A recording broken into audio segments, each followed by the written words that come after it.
Today we're going to be rating custom Magic the Gathering cards. Cards like Bears Repeating. This is a green 1 generic sorcery. Create a 2/2 green bear creature token. Oh, that's great. That's exactly what I need for 2 mana. Now it's got Reiterate. If you've cast this spell from your hand, exile it as it resolves. Then for as long as it remains exiled, you may cast it. What? So when you cast it, then what happens? Oh, if you cast the spell from your hand, so you get 2 copies. Oh, look at that. We created Flashback. Flashback, everyone. Except you can't, like, hit the Flashback in the graveyard, you know? It's just Flashback again. If you cast the spell from your hand, exile the results for as long as it remains exiled. It's the same damn thing. It's Flashback with insurance. Sure, you got it. You got it. The donations, is it $5 Canadian? It's $5 American. I'm from Canada. I like the American dollars though. It's worth more. Plowshares to Swords? What is this all about? It's a red instant. As an additional cost to cast this spell, pay X life. Create an X1 red warrior creature token.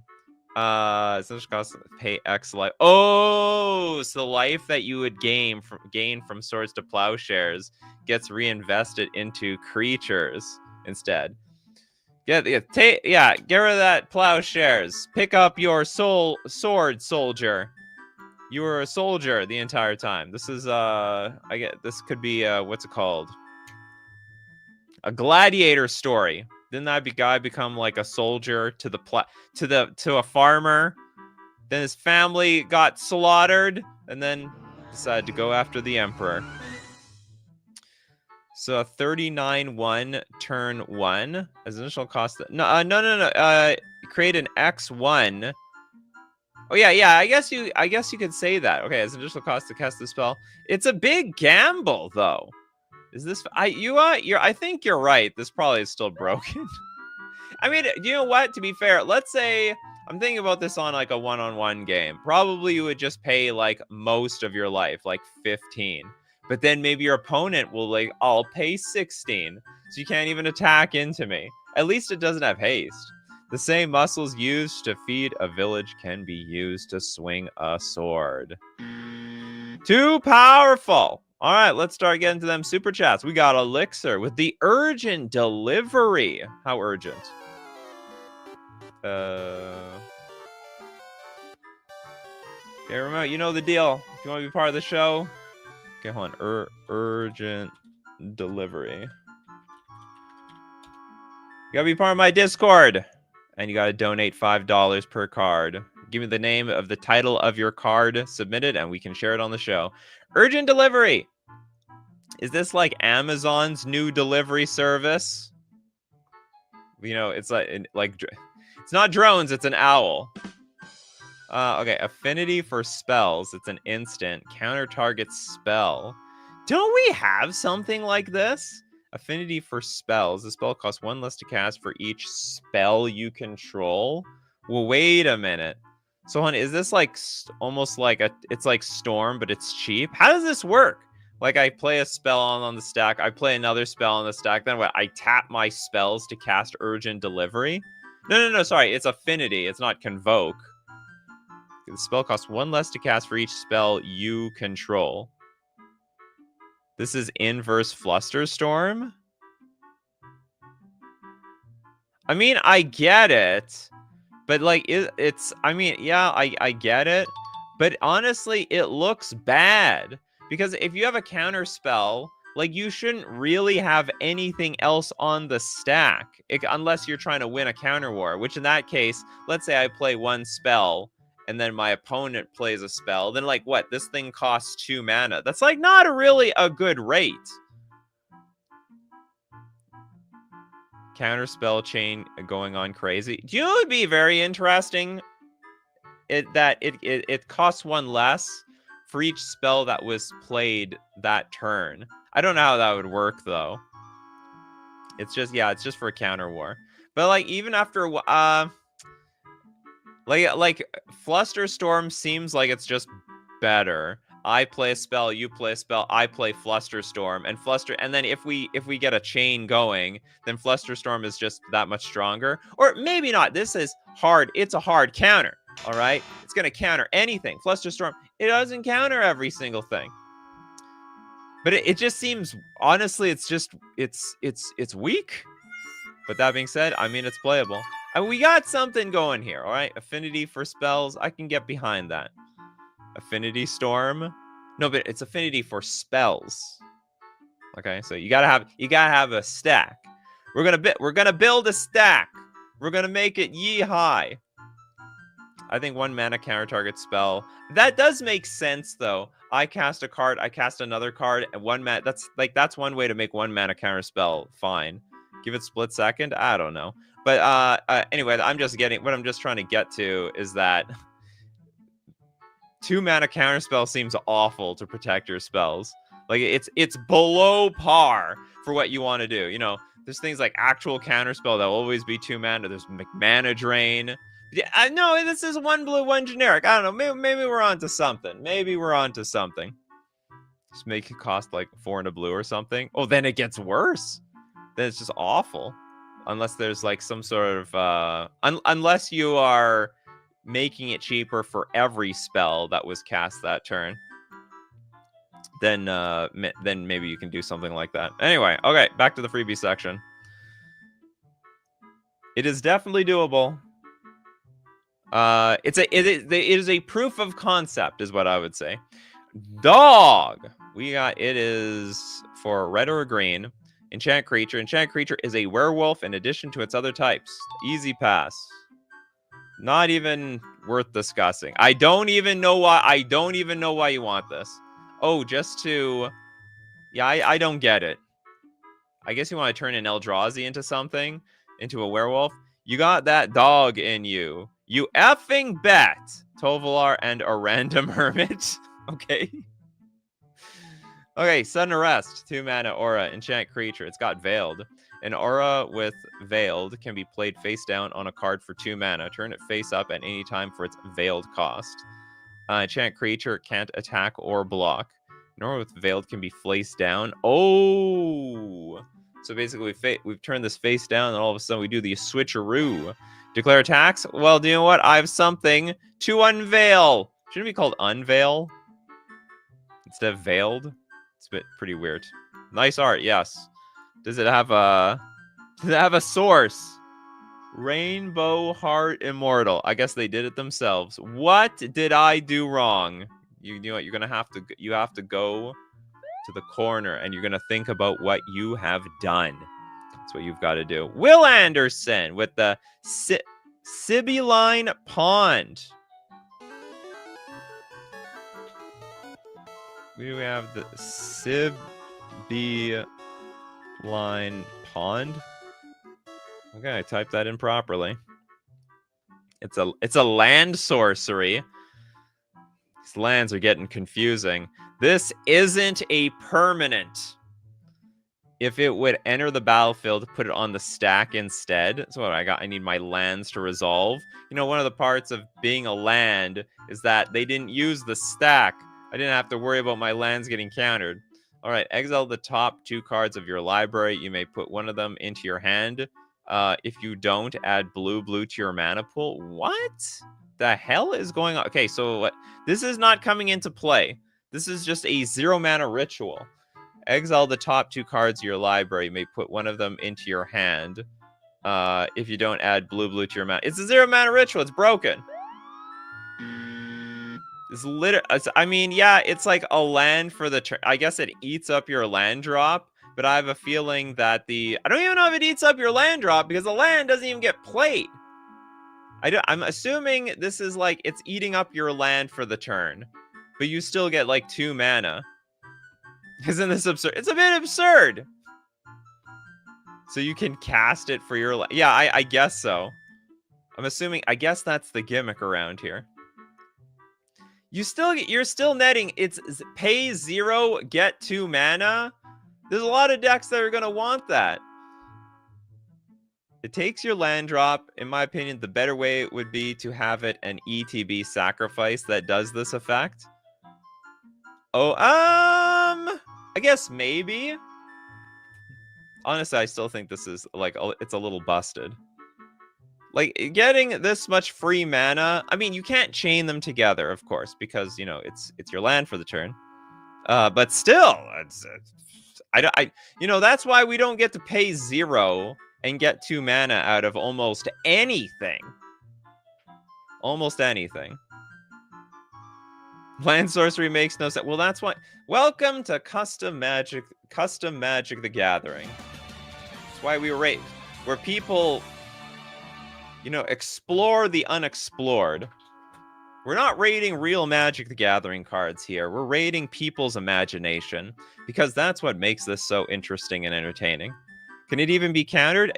I'm assuming so. It's a sorcery, which makes it a spell. I'm going to counter your land drop. But not even that it matters, because it doesn't even come into play. It would never come into play as a land. If you don't exile 2 cards, or if you do not put 1 card into your hand, yeah, you get the mana. So exploration, Giga High Tides, something like that.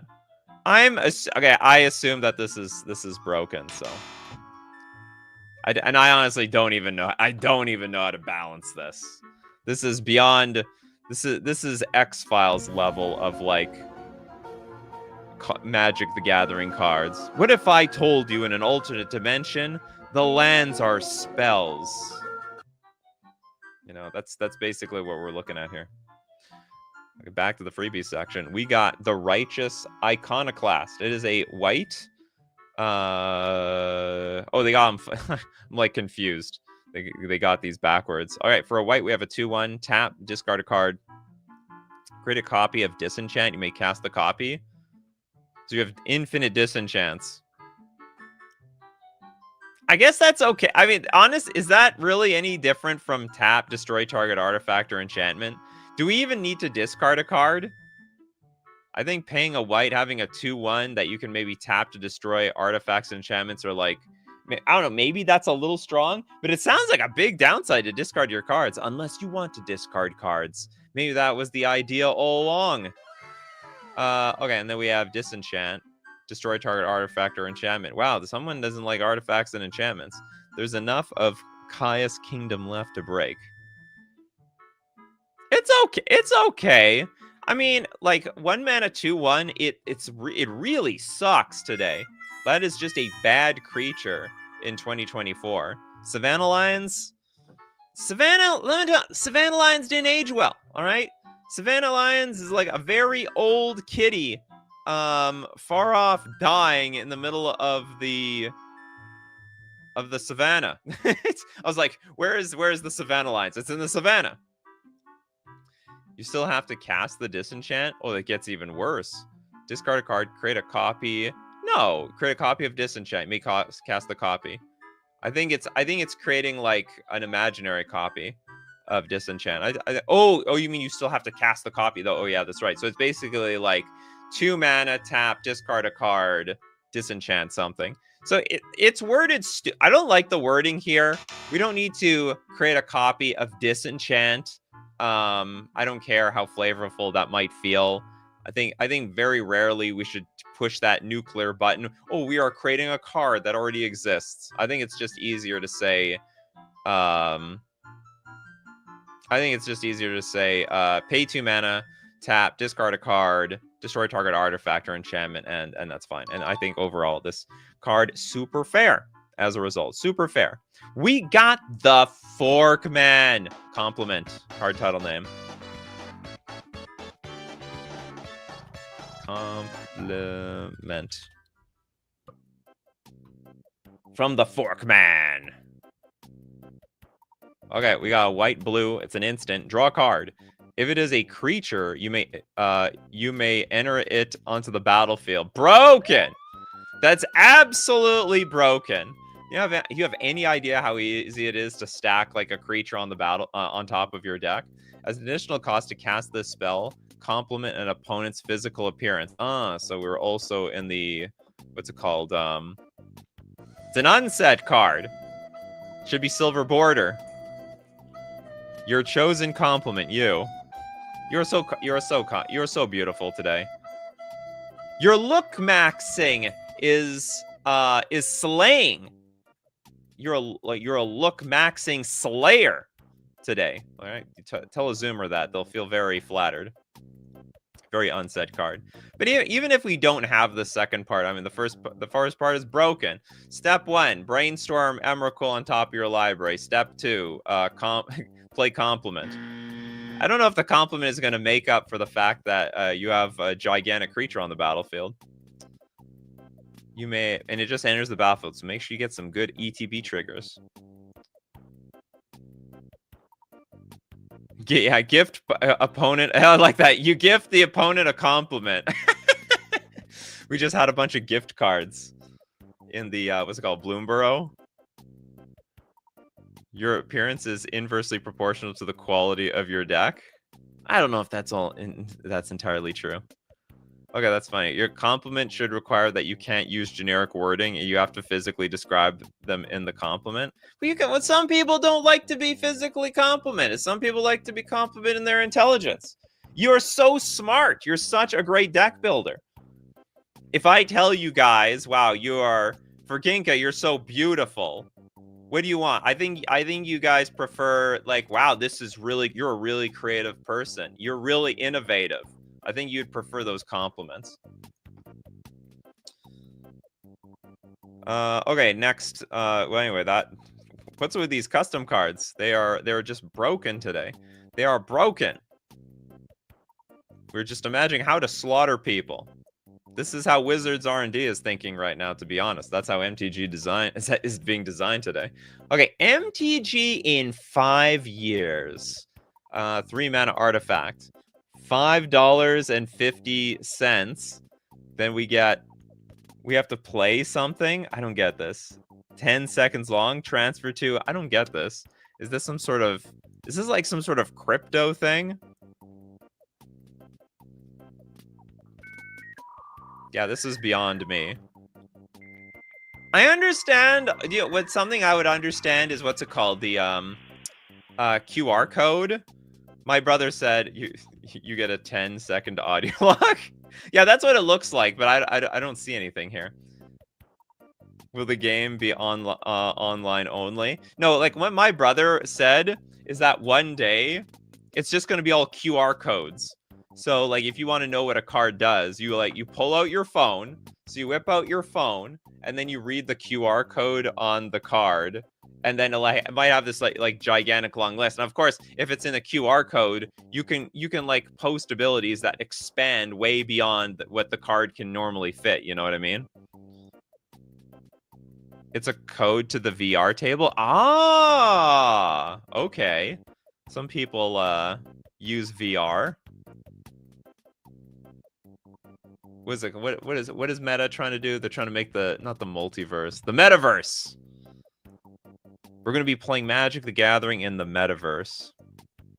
Like that Big Bang Theory episode where Sheldon brings out the light wand and scans the QR code on Howard's card. Oh yeah, really? There was the show like that?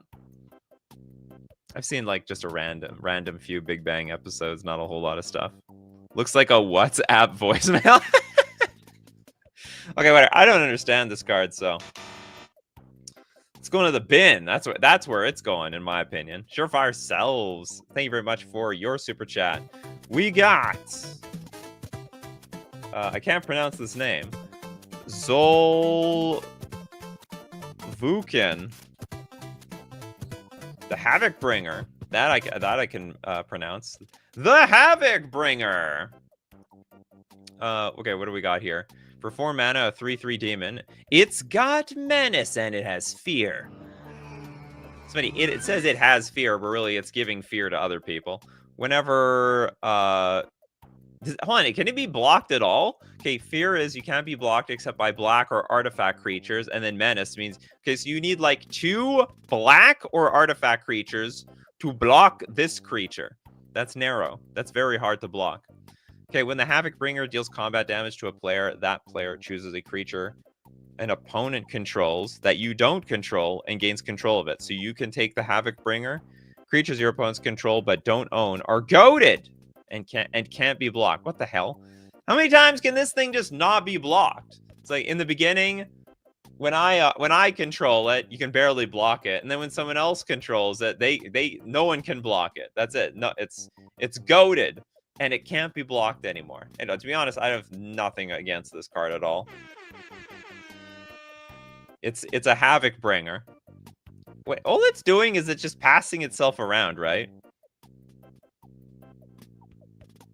The X is pronounced Z a lot in a lot of games, especially MTG and D&D use. Zolvanek. Sorry, Zolvukin. The Havoc Bringer. They don't get it. They get something you don't control, and they don't control either. Huh? Creatures your opponents control, but don't own, are goaded. Hold on, okay. That player chooses a creature an opponent controls. Okay, you deal damage to me. And then that player chooses a creature an opponent controls. You attack me with the bringer, so I take the bringer. That you don't choose a creature an opponent controls that you don't control and gains control of it. Okay, so I have the Havoc Bringer, and then the Havoc Bringer says, "Oh, so here now that I have the Havoc Bringer, creatures your opponents control but don't own are goaded and can't be blocked." But like they own all of them. So far. Okay, I get it. So at the beginning, so, okay, it still has Menace and Fear. I see. Yeah, you don't control. Okay, I get it. Weird card. I mean, I have nothing against this card. I'll tell you what, it's bringing havoc to my brain, just trying to comprehend it. That's what it's mostly doing. Didn't we just talk about Bitcoin? Okay, Scrappy Raptor. 2 mana, 3/2, Scrappy Raptor, dinosaur creature, primal 1. If only mana from basic lands was spent to cast the spell, it enters with a +1/+1 counter. Very innovative idea. I didn't get it. Oh yeah, we should have a bit. Well, where's our bingo card today? It's a custom show. Okay, hold on. I'm gonna grab a random bingo card from the pat. Oh no, hold on. We have a bingo card from who knows how long ago. Custom bingo.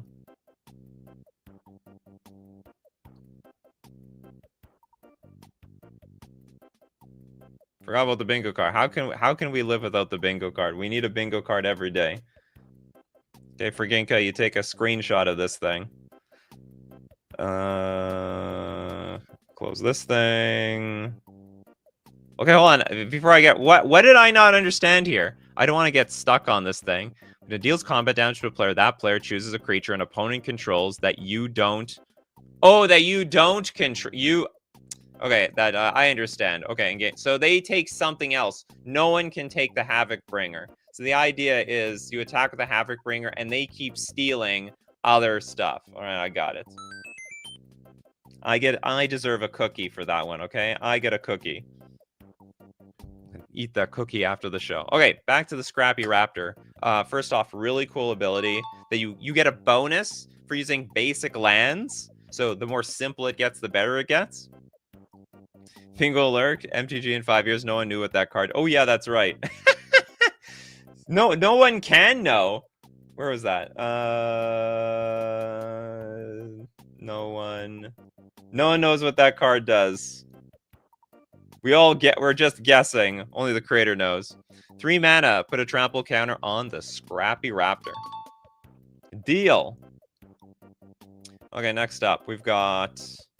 Let's get one from Michael. And remember, anyone with a series of cards, we'll see it after the sponsor segment. Michael Canan with the Kingmaker.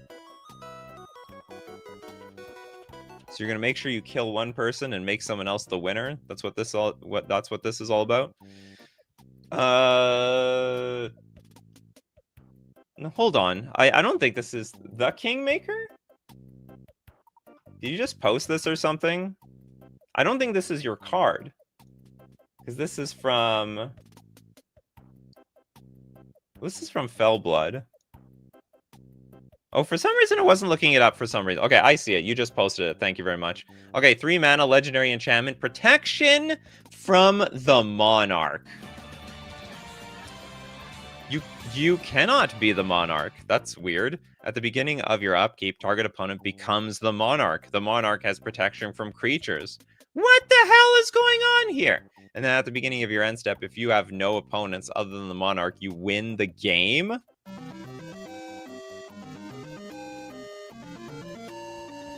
Okay, you can't be the monarch. At the beginning of the upkeep, you're making someone the monarch. You're a kingmaker, literally.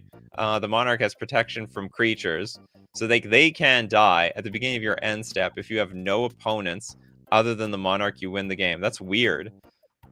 This feels like some sort of game of Among Us, where you need to keep the imposter alive or something, and if the imposter is still alive, you win. Something like that. If you and the imposters are still around.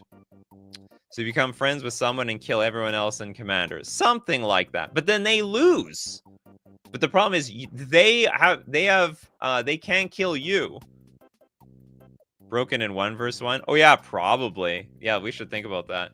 So you can't be the monarch. So if I make someone the monarch at the beginning of your end step, if you have no opponents, oh yeah, unfortunately it's broken in 1-on-1. I don't know. I don't know like how this has to be worded. Like cast this only if you have 4 or less. Like if you have at least 4, you need at least 4 opponents at the board. So I think you have to improve it by saying this would be just a 3 mana win condition in 1-on-1. So you have to say like cast this spell only if there are 4 or more players in the game or something like that. Creator said it's for commander only. I understand, but you still have to design the cards for the whole pool of Magic the Gathering. Like Wizards, they'd be like, this is going to destroy Legacy. It's going to destroy Vintage. It's going to destroy everything. I mean, it would be snap banned in every other format. Obviously not legal in Standard if it goes through like a Commander product. But hey, there's more formats than that. We got more formats than just Standard and Commander over here. We got Pioneer, we got Modern. I know this thing won't hit those formats, but still. So it needs some other clause that says otherwise, like I think it's great, but you need some clause that says like this can only be played in a circumstance when there's like more than 2 players in the game. Ideally more than 3 actually. I mean, there's commander sets, could be for one of those. The thing is, okay, maybe some players don't know this, but the commander sets become legal in the like old school non-rotating formats, like Legacy, like Vintage. It's like, and actually, maybe you guys don't know this, but every single time they print some busted commander card, those formats get upheavaled. You know, they printed True Name Nemesis. It was broken. It was broken on day 1. Is the card fair in EDH? Oh, absolutely. So it gets a pass for that, but it has to be reworded. It has to be reworded so that it can only be played in a multiplayer game. Cast only if you have at least 2 opponents. Yes, exactly. That would be a perfect way to fix this. Otherwise, and you know what? It'd be flavorful because otherwise you're not king making, right? Can't make a king out of 2 players. I think you should cast it. You should only be able to cast it if you have 3 or more opponents. In my opinion. Could day 0 ban it? No, but they don't design cards, or they rarely design cards like that. So as worded, too broken. But if you fix it for Magic the Gathering on a whole, it'd be great. I think it's a great idea. I think it's a really fun dynamic. It looks really cool. Okay, freebie section. Ooh, Demonic Tutor. It's spelled wrong. Oh, I get it. Because if you call it Demonic Tutor, it gets disqualified. Wow, this person actually was thinking. So so if you alternatively spell your Demonic Tutor, it is like still legal. But that is so weird. That'd be so worded weirdly if you have to play like Meddling Mage. I play Meddling Mage, and I'm gonna name Demonic Tutor with a D, not the T. Yeah, it's like an unset name. Yeah, it's on purpose. Tutor, like the royal family. Oh, really? That's how it's going? Interesting. Okay, 2 mana. Oh, but it's a 2/2 creature, so it's a vastly different card. The Demon Noble. Whenever one or more opponents search their library, create a copy of Demonic Tutor. Whenever one or more opponents search their library. Oh, that's interesting. So you search, I get another one. And then I get another one.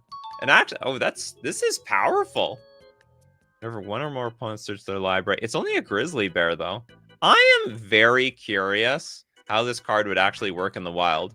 Get thee to Punnery. Because, like, searching your deck is, like, insanely common. So, at first you have a 2/2, and then you can very easily, you can easily have, like, 10 power on the battlefield after just a few turns.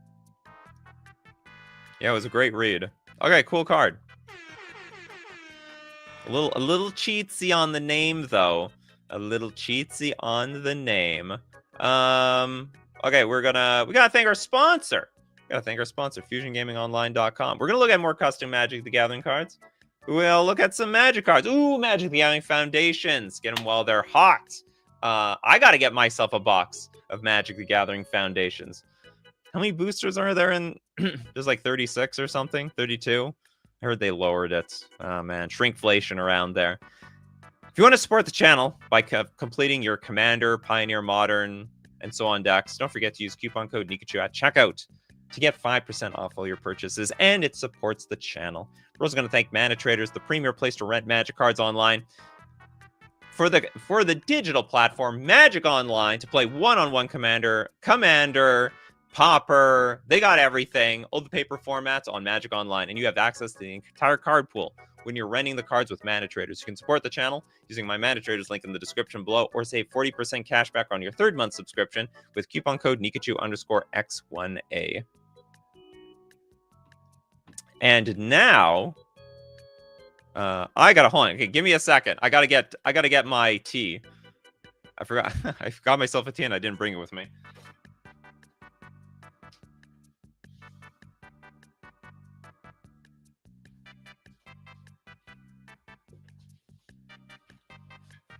Tea Crew Unite. Okay, good.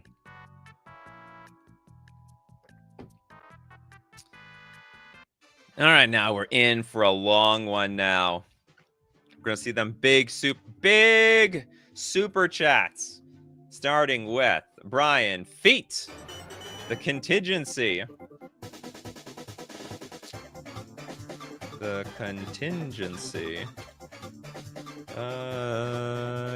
Contingency. Hold on, Chard. The contingent. Did you? Uh-oh. Hold on, Chard. Oh no! Okay, hold on. Did you post? Okay, look. The way you're supposed to work it out, you're supposed to post the card. You post the card, but you have to give your cards a name. Is this here? Oh, for some reason, okay, don't underline them. The underlying screwed it up. Anyway, thank you very much, Brian Feet. Unfortunately, I was able to find it quite easily. Okay, we're gonna look at your first 3 cards. Do you have 4? Whereas one's a flip card. Okay, I'm gonna look at 2 cards, and then we're gonna see the next. I'll check out another 2 a little bit later. We're gonna start off with the contingency for 7 mana. It's a legendary artifact. It's got indestructible and miracle for 1. What? Why? So we can get this out on like turn 1. As an additional cost to cast this spell, sack a legendary creature. Okay, so that's hard. So we could miracle it, but you still have to sack a legendary creature. But there's a lot of 1-mana legendaries. We go turn 1 Kithian, you know? Turn 2 Brainstorm, and then the contingency. Permanents your opponents control lose hexproof and protection from colors of the sacrificed creature, and cannot gain hexproof or protection from the colors of the sacrificed creature.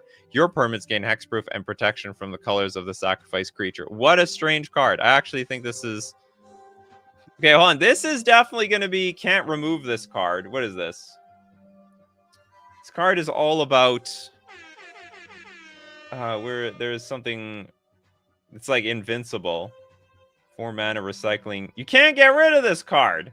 Or anything on the battlefield, frankly. Best way is to bracket the names like Sentry Array. Actually, the best way... No, the best way is actually don't bracket it. Just write it out. I'll find it. The search function is very good. more or less. Although I guess that we found a way to break the search function on Discord. Just underline the cards. Apparently. You heard the music. Okay. You're right. That deserves a bingo spot. Is this fair? You do need to sack a legendary creature, and like if it's multicolored, it has to be at least 4 or 5 mana. If it's only one color, then it's only one mana. It's only indestructible. This is a really weird card, but I guess it's okay. They have been underlined. Well, I found your cards though. It's a bit late. It's okay, but I appreciate the effort. Okay, next up, we got Charred, Death from Afar. 4 mana, 2/3 Elf Ranger, Reach, Ward, lose 2 life. And then also for 2 mana, it's an Elf Ranger. Reach and a Ranger? Shouldn't it be like an Archer? Okay, 2 mana. Target creature gains Shadow until end of turn. And then if the chosen creature is charred, Death from Afar, it gains +1/+1. It gets a +1/+1 counter. Oh, so we can keep buffing it. Activate this ability only once per turn. You know what's so funny? Like, I feel like... honestly, the first card, I can't tell if it's overpowered or not. This one seems incredibly fair. Like the idea of you getting like a little bit of a buff out of a card. You might have actually... I wonder... I think this card is still fair. Oh, I was thinking it's fair if you just activate it at sorcery speed. Maybe it's not. If you have infinite mana, you could kill somebody with this. No, but that's okay. I want to say you can make this a little stronger. I think activating it only once per turn isn't even that big of a deal. I think you can activate it 3 times. Just make sure it's at sorcery speed and not at instant speed. And but maybe you want to do it at instant speed. You know, I didn't think about that. But then if you're doing it at instant speed, then it's not going to have shadow and it won't be unblockable. That's the thing about killing blows. You only need 1. Well put, Charred. Well put. Ranger is basically an archer who can get into a sword fight. You get too close and you just won't die if you get in range of them. Oh, okay. Where do you post the cards? In my Discord. I have very clear instructions in the description below. I've funneled you all in there. Okay, sweet cards. We'll take a look at your last 2 a little bit later. We're going to spread the love to Blake Russell. More from the hero deck I'm working on. Clone Conspiracy.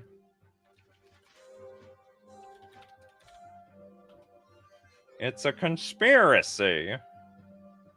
Oh, this it? Okay. The superhero theme set. Okay, we got 4 mana. It's an instant. You may search your library for a hero card and put it onto the battlefield. Then shuffle. You may search your library. That's broken. This is just... what's it called? It's natural order without sacrificing a creature. Basically. I'll tell you, do you know how you could easily fix this? Just put, as an additional cost to cast this card, sacrifice a creature. Although that doesn't sound very flavorful. Like to summon your hero, something must die. That sounds terrible. How do we fix this card? It's just it's instant speed! Instant speed! It danger! Yeah, this is... I mean, unless... Okay, the only way you can make this fair is if all the heroes suck. I mean, if they're all terrible. But they're probably not. You know, they're going to be pretty good. Honestly, to sack the hero at end of turn?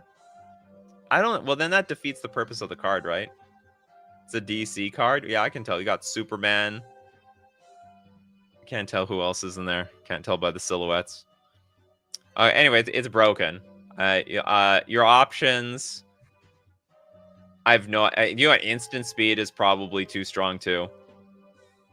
There's literally a Yugi card that summons heroes. Well, I mean, we have a lot of cards that summon things even on the battlefield, but there's some cost to it. Like first, almost all these cards are sorcery. All of them. There's no instant speed. Put a creature on the battlefield from your deck. I don't know one. I don't know a single card that does that. Second off, for this cheap of a price of 4 mana, there's usually some other costs, like sacking a creature. So this card is just a little too broken. Ooh, it could get Morophon. Yeah, it's a changeling fetch. Because changelings are everything. Okay, so I have no idea how to fix this. That would be like thematic to the deck. I have no idea. No, Yu-Gi-Oh has a theme deck that literally does this. Bingo alert. Oh, is that? Oh, it's a well, that's not what a Yu-Gi-Oh card is. But is it like another? A Yu-Gi-Oh card is like a card with a bazillion amount of text. 5 words and title, super chat. No, I don't think that hits it. Okay, I'm going to move on to the next card. We got the Clone Conspiracy for 3 mana, an enchantment. Choose a creature you control.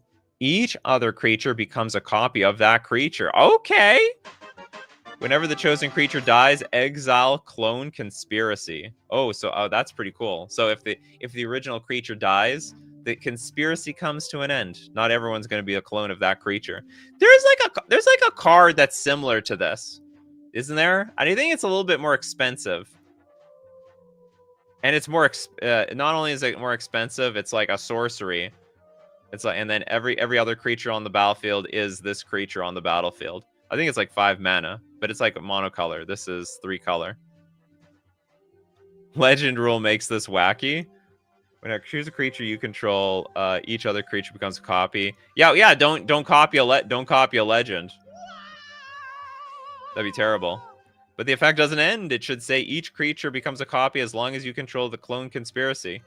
Each creature. Yeah, you could say that. Yeah, each other creature becomes a copy of that creature for as long as you control Clone Conspiracy. That's fair. That's fair. That's a good improvement. I think it's cool. It's probably a lot of fun too. Turn a bunch of random crappy tokens into one good creature. Boom. Nano gene conversion Nikachu. That the clone you're thinking of? No. I was thinking there's a sorcery. It's it looks like it has a bearded person on it, and you can. I think it's like target creature becomes, or every creature on the battlefield becomes target creature or something like that. I came prepared. And they can't even tell what they're holding. Is it a pocket knife or something? 3 mana for an instant. Search your library for an artifact card and reveal it. You can put it into your hand, then shuffle. That's... I want to say... I can't tell if this is a worse version of cards that exist. Or maybe this type of effect actually just doesn't exist. And this is a new one. That's what Nanogene does as a sorcery in mono blue. No, I'm thinking of a different card. Something with the word weave in it, I think.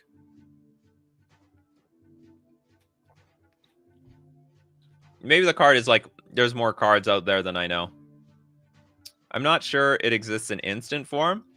I honestly don't think this is broken at all. And if this doesn't exist yet, it can. Instant mana, 3 mana tutor. I mean, it'll probably peeve some people off. It's like 3 mana. I came prepared. Grab 1 ring. This effect already exists, but for instant and sorcery. Oh, okay. So this is just literally a card that already exists. Okay, so we can have the superhero version of it. Great. Okay, next up, we're gonna take a look at. We gotta look at the big ones first. Majra. Of course, Majra are going to be here. The Wandering Presbytery. Oh, is that the one I spoiled one day?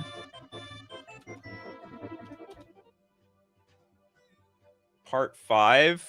No, part 3. Okay, we're at part 3 now. I gotta make sure I don't screw this up. I spoiled part 5 once. Featuring Brother Johnny. Okay, let's take a look at the first 3. We got Brother Johnny over here. It's a 4 mana 3/2 human cleric. Whenever a cleric enters, target creature you control gets +1/+0 and first strike until end of turn. Only 1 creature. Whenever a cleric attacks an opponent with no cards in their graveyard, it gains double strike until end of turn. Oh my goodness. When clerics attack, like most clerics, they're pretty crappy. So actually we're trying to buff up the clerics. I don't know what the theme though is of keeping the graveyard empty for the clerics. I don't know what the flavor is for the clerics. Or maybe, I guess, clerics, they keep things clean and pure. Is that the idea? 100%. All right. I know people that... Clerics is a very... How do I put it? It's one of those creature types it's got a niche fandom for. Because there's a lot of clerics in the game, but they've got no bomb win condition. They've got like a lot of these dinky little enablers, but they don't have like that instant death kill. Okay, we got Remains of Saint Brutus, the 3-mana skeleton cleric. It's got flash. It also has Miracle of 1. Man, you people, you love the miracles. Oh, they're exorcists, are they? Get that demon out of you. When the Remains of Saint Brutus enters, up to one target unblocked. Why you have to make the text so small, Majra? Up to one target unblocked attacking creature becomes blocked? Oh, I see. So you can flash it in to just say that we blocked it. Draw a card, then gain X life, where X is twice the number of clerics you control. Good God! Creatures you control get +2/+2 for each miracle you cast or copy this turn. Oh, it's an artifact. It's a kindred artifact. It's not actually a creature. This is 3 mana. Okay, hold on. This is broken. This is literally just 3 mana, draw 2 cards. Because it by itself is going to draw you 2 cards. Draw a card, then gain X life, or X. Oh, sorry, you only draw 1 card, but you gain twice the amount of life. Okay, this is more fair. Creatures you control get +2/+2 for each miracle you cast or copy this turn. Oh, we got bingo alerts. What do I do without you for Genka? 5 words, 5+ words in card type. Majra did that on purpose. I want to say this is overpowered. Like, this is doing too much. Gets +2/+2 for each miracle you cast or copy this turn, but it's only for this turn. So if I miracle, I like buff everything up. Just realize this makes really good party material. It can. Oh, yeah, I got the Goblin Ringleader. Shout out to the Merfolk Master. Great stream. I always love watching these later at night when I'm done with the leagues. You're welcome, Goblin Ringleader. Okay, I gotta make a decision here. I want to say this is like, somehow I think this is too strong. So it's basically 3 mana, block something. So you cycle and you draw a card. I don't like the idea. Hold on, do you have to block an untapped creature up to 1? No, it's up to 1 target unblock attacking creature becomes blocked. But it has to be attacking to draw a card.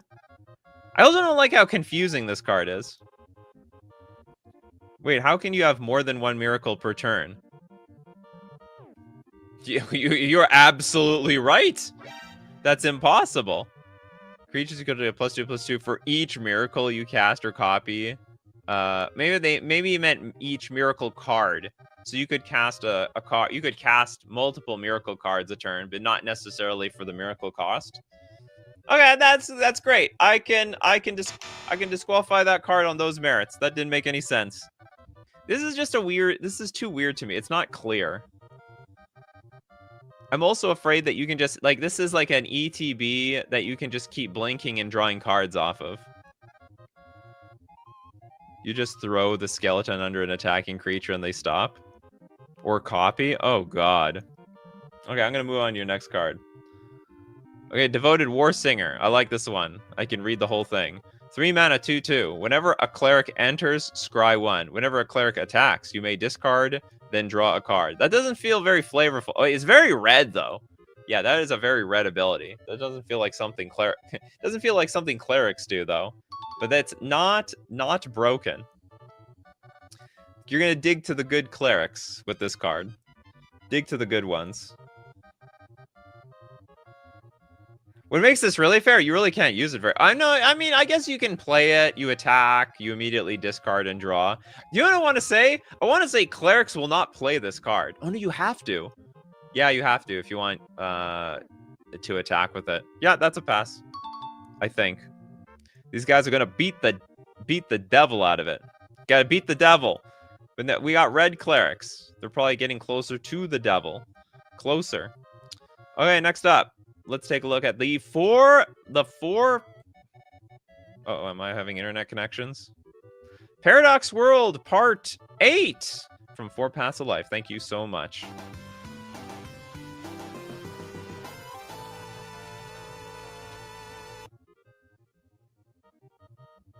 Okay, well, let's take a look at 3 cards. Starting with, oh, you got a lot of split cards here today. We got the Parasitic Organoid Crystal. It's a 3-mana equipment with Living Weapon.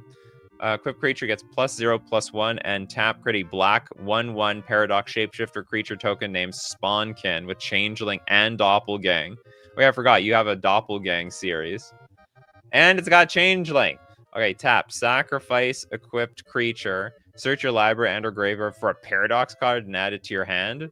Sacrifice the equip. I don't understand. Is this... So we're tapping the equipment? Tap, sack the creature. So we can just immediately get a Paradox card and add it to your hand? Because that's what I'm reading here. It's like a Living Weapon. So you have a 3... it's a 3-mana equipment. You can tap the artifact immediately. Equip for 2. So it's just a 3... It's a 3-mana tutor. It's constantly a tutor, right? And then it tutors for 2 mana. That sounds broken. So we tutor for 3 mana, but you do need to keep eating up creatures. I think it's tutoring is dangerous, and be able to tutor over and over and over again. Like, think of it this way. Remember, Skull Clamp is broken because you like eat up creatures and you keep drawing cards, but this one you get to draw exactly what you want. Kind of neat to see what a Paradox card is. Oh, well, there's many Paradox cards. Anyway, here we have a... Oh, this is the token. The 1/1 token with Doppelgang. Remember Doppelgang, pay 2, tap, target a differently named creature. Spawnkin becomes a copy of that creature, except with both creature types and abilities. And it also gets the same number and kinds of counters currently on that creature. But it's also a changeling. I don't want you to be able to sack the creature to tutor things to your hand. At least not for so cheap. Like, you have to pay some amount of mana. And I know you're already paying mana to equip the damn thing. Because what this basically says, it's 3 mana tutor for whatever you want. Which is fair-ish, but you can do it over and over and over and over again. I think the cards are really broken today. People got that Christmas spirit. They got the spirit of bringing the danger today. Okay, accelerated adaptation. It's a 5-mana enchantment paradox. So you can search out this thing. You search out any of these damn things. You must tap the equipment to tutor, so it's once a turn. That's insane! That's absolutely insane. Tutoring every turn. Now, I understand it's 2 mana and a creature, but, like, you know, if you have tokens, like, who cares?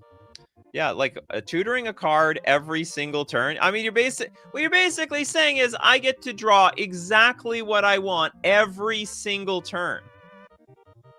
Once each turn is like, you know, that's why there's not that many tutors in the game. And for the most part, they suck. And if you want to play a tutor, they'll put, like, the card, like, the good tutors for 1 mana, they put the card on top of your deck. It's a soft once per turn. Yeah, it is a soft once per turn because you do have to cast your cards too, right? Always got to find ways to untap. Wait, no, you untap because of you're gonna untap every turn, right? Okay, let's look at the accelerated adaptation. Looks sort of like Carnage, sort of. You may activate your permanent's Doppelgang ability without paying its mana cost. Okay, Doppelgang at will.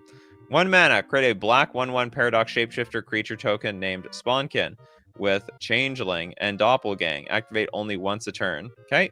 Tap, sacrifice another non-token permanent. Create 2 tokens that is a copy of that permanent. Okay, we sack another non-token permanent. Oh! Basically, we mutate. Now there are 2 of them. We shouldn't have made this bargain. I don't think you were there for the Cat Miracle deck because the very principle of that deck is to chain Miracle if you succeed in your preparations. Oh, are you talking about that? Oh yeah, your last Miracle series. Majra has a very long lore of Miracle cards. The lore to Majra's series goes very deep. You have to look. I wonder how many people chain watch the custom card shows. Is anyone going deep into the past? Okay, this card I can get behind. I think it's. I like how you have stops on everything. This activate once a turn, and you can sacrifice a non-token perm to get 2 tokens. So first you gotta sacrifice the creature. Now you got 2 of those creatures, but they're tokens, you know. 2 Nixos, sacrifice a non. Oh yeah. No, well no, but that's legendary, right? Nixos is legendary, so you gotta sacrifice one of them. I think it's legendary. I think there's only one Nixos shrine to Nyx. And I don't like, even if you have 2 tokens of a legendary permanent, still gotta sack them. Okay, still gotta sacrifice them. I like it. I think screw this being a paradox card. They should just make this just a normal regular card.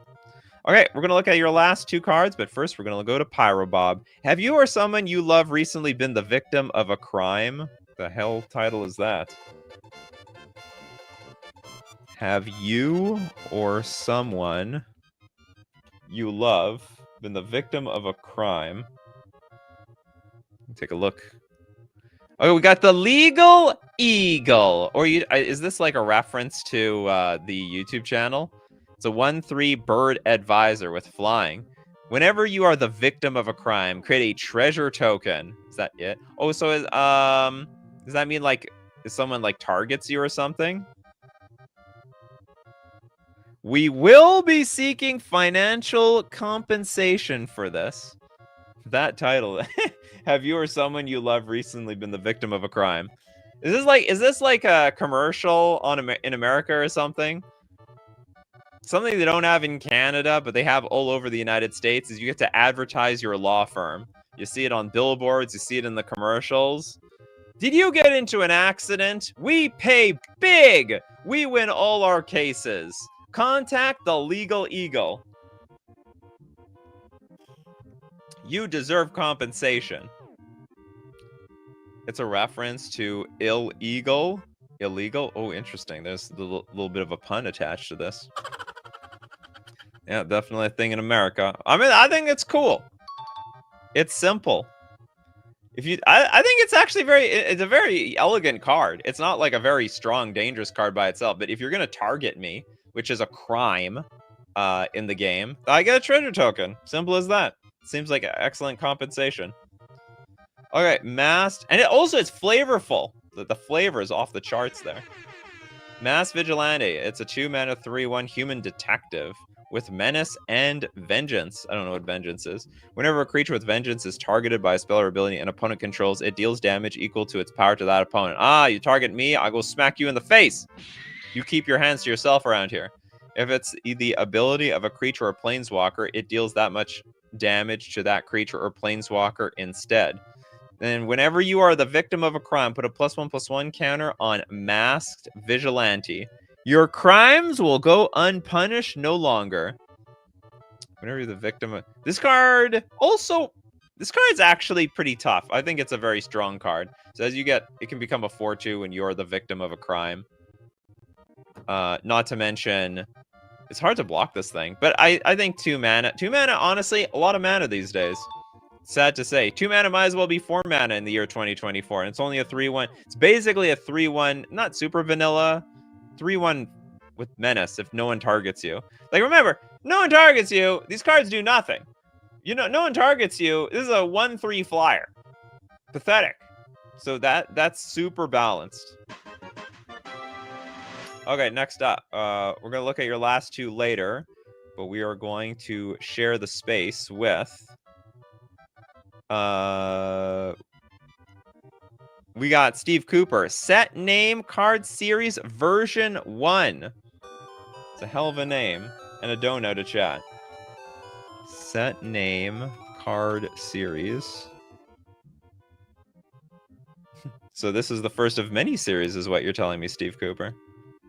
The Oath of the Gatewatch, a 6-mana legendary enchantment. When Oath of the Gatewatch enters, search your library for 5 planeswalkers of the following types. A Johnny, Chandra, Gideon, Jace, Kaya, Liliana, Nissa, and Teferi. Put them into your hand, then shuffle.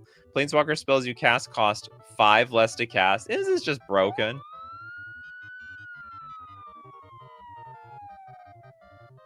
I mean, maybe not. 6 mana, draw 6 power. How many cards?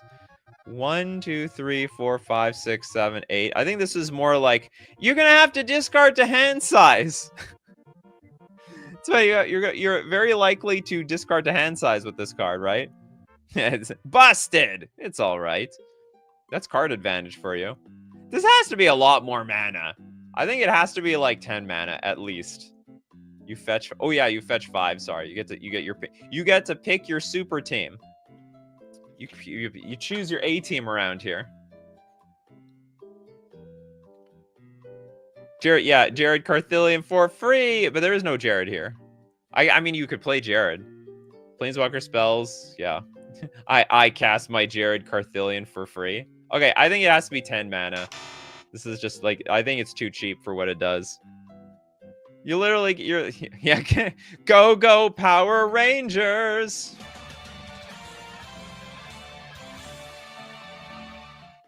Okay, what's the next one? Neon Dynasty. Did they literally not make a card called Neon Dynasty?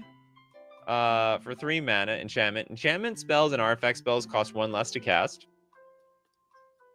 Oh, sorry, you cast. Cost 1 less to cast.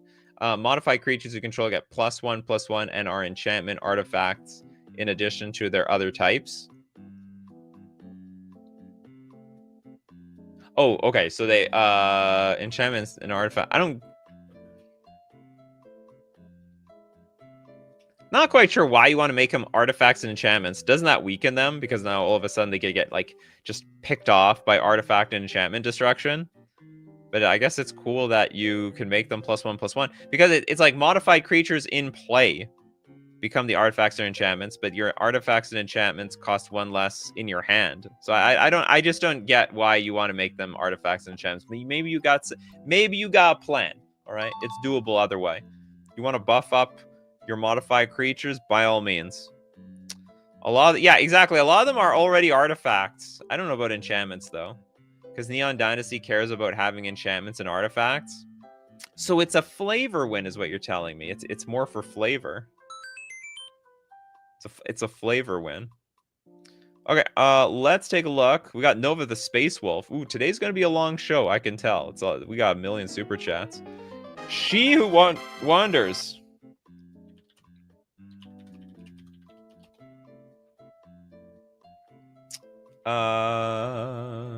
If She Who Wanders on the show. Now that's a mana cost. You guys want to have Yu-Gi-Oh level powered cards for cheap? No, you got put some mana on that thing.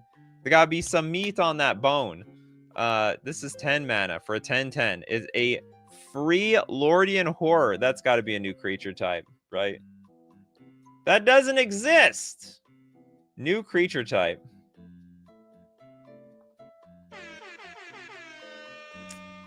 Is it more than a 10/10? No, it's only a 10/10. When She Who Wanders enters, all players reveal their hands. Then all creatures with 4 or less power in all hands and on the battlefield are destroyed and can't be regenerated. Why haven't they made more like creatures that are board wipes? 4+ single mana. Ooh, you're right. We got another one. 4+ single. We got 4+ single color mana cost.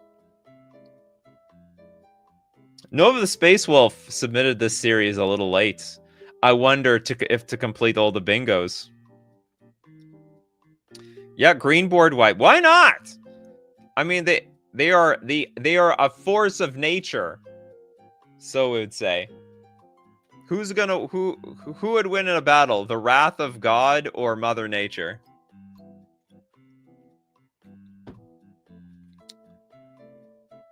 Of course, if you do the super chat dono with it'll remove my reminder. Oh, I don't know. Oh, you're talking Stranger Candy. Wipes the hand too. Everyone wheel them and dealing them. Okay, I like it. I can get behind this card. Next up, we got Winter's Breath. Oh man, I felt Winter's Breath today. It's like minus 27 outside. Celsius. 7 mana for a sorcery. Destroy all creatures you don't control that have 0 power. Destroy all creatures you don't... That's terrible. Then Frostbite all creatures you don't control. So, okay, we're blowing away all the walls, I suppose. So all walls, they're gone. And then we are frostbiting everything. A creature with frostbite gets -X -0. Oh, I thought this was going to be like a stun counter sort of thing. Okay, a creature with frostbite gets -X -0, where X is that creature's power until end of turn. Oh, so basically you're saying, okay, everything has 0 power. Oh, so if you play 2 of these in one turn, then you kill those things too. If only I can play 2 in one turn. That sounds like an achievement to be unlocked. And of course, we have Karina Varaza. This is a 9 mana 8/8 Zonite human. What is a Zonite human? Human is a human. When Karina Varaza enters, exile the top 5 cards of your library. Karina Varaza deals 1 damage to each opponent and each creature they control. For each instant and sorcery, exiled Karina Varaza. I think this card's too expensive. I think we overshot on this one. Zonite is someone from Zon League of Legends. Oh, okay. It's a League of Legends thing. I don't know the lore. So now here's the real question. I'm gonna ask this to the coffee crew. How much mana is this worth? It's not 9 mana. That's too much. Because you're only looking at, okay, I revealed the top 5 cards, and then we're going to deal 1 damage to each opponent and each creature for each instant sorcery exiled by Karina. Like, you could end up finding 1 or 0. Like, 5 is not even a lot of cards. I want to say you can cast this for 5 mana. Oh, well, the problem is the 8/8 thing. Okay, 6 mana. 6 mana, 8/8, I think is fine. Oh, you want 8 mana value? Could be 5. 5 might be a little too low for an 8/8. 8/8 big. Although 8/8 is pretty easy to block. 9 for an 8/8 with upside. The upside is not that big. Like, what's your average 8/8 cost? To be honest, I don't play with a lot of 8/8 cards, so my creatures are tiny. They're like 2/2s most of the time.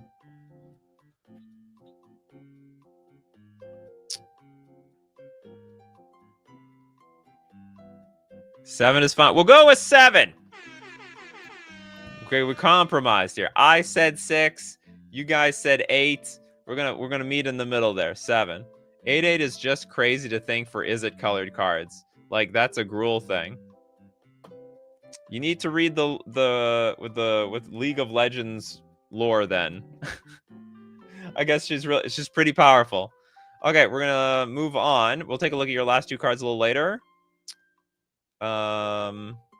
I guess we're gonna go back to the top with the super hot red super chats. Let's get a random $5 one in here. Who is here? Let's get Callie the Vast, who randomly shows up. Okay. Graceful Charity.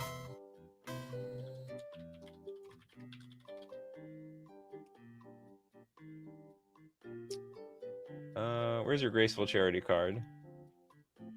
What the hell is this? Graceful Charity? Are you another one of these people that just posted their cards? Oops, I'm on the wrong place. Custom MTG cards. I'm in the right place now. Graceful Charity.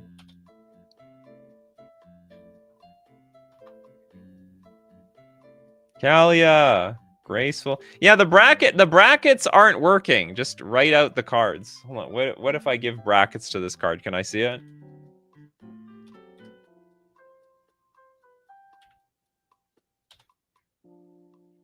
No, I still can't see it. I don't know. Maybe it's a thing about like it being new.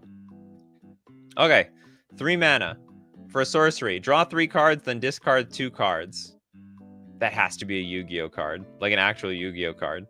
Draw 3 cards and discard 2 cards for 3 generic mana. Now this is the question. Is this broken? Because I don't even know. Literally a Yu-Gi-Oh card, but it costs 0 mana. Now for Magic the Gathering, is drawing 3 cards, discarding 2 for at sorcery speed for 3 generic. Is that too much? That is such a weird. Like, we've got Faithless Looting at 1. Faithless Looting and Careful Study, 1 mana, draw 2, discard 2 is like on par for fine. This is draw 3, discard 2. It needs blue. Not broken. It's fine in Magic the Gathering. All right. I've heard enough. I'm just curious. How about for 2 mana? Originally made it white and blue, but it's Yu-Gi-Oh, so it must be generic. Technically, it should also be 0 mana. But we gave a mana cost to it anyway now, didn't we? Holy moly. Okay, time rending Morganite, 0 mana sorcery. You get a legendary emblem with you cannot cast spells during your opponent's turn. At the beginning of your upkeep, draw a card. And whenever a creature enters the battlefield under your control, create a token that's a copy of that creature. That's a lot of stuff for 0 mana. And also pay 0 while it's on the stack. Exile time rending Morganite from your graveyard and discard 1 card called Time Rending Morganite. Creature spells you control can't be countered until end of turn. It's broken. I don't have any discussion for this. 0 mana, so I can draw 2 cards a turn. That's what it's basically saying. And also whenever a creature and I double my creatures. Do you want F playing cards on your turn? I don't need to. I'd love to have 2 times my creatures. I get 2 times my cards, 2 times my creatures for 0 mana. And Dimitri's suggesting this needs to be at least 5 CMC. I don't even know if at 5 CMC it's even fair. This is an insane clause. And on top of that, and then it gets better. We can make our stuff uncounterable. Creature spells you control can't be countered until end of turn for 0 mana. Until there's a way to remove emblems, you can't make emblems this easy. Yeah, and oh yeah, I forgot. That's an emblem. You can't even remove the damn thing.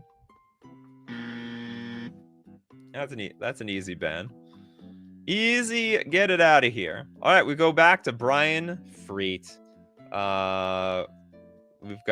go back to, you had the contingency. Nymeria. Let's see. Yeah. You got rid of the underline, and now I can search up your cards. Okay, this is Nymeria Draconic Fury. 4 mana for a 1/3 elf sorcerer. Sorceries you cast have flash. Instants in your graveyard have flash back cost equal to its mana cost plus 2. Sorceries. Okay, so we can play our cards at instant speed. I don't think that's how they word it, though. Isn't it worded like you may cast spells as though they had flash or something like that? Something like that? Yeah, you wanted free. Oh yeah, I guess so. I was talking about your first card for being free. Yeah, it was 2 free. The second one was 2 free.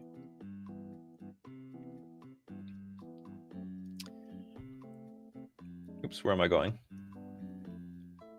Whenever you cast your second spell, also I think we got a little bit of a typo over here. Whenever you cast your second instant or sorcery spell this turn, copy that spell. You may choose new targets for the copy. That's a really cool ability. I think a lot of people would love that second one. And then sorceries you control, you cast have flash. Instance in your... This is worded wrong.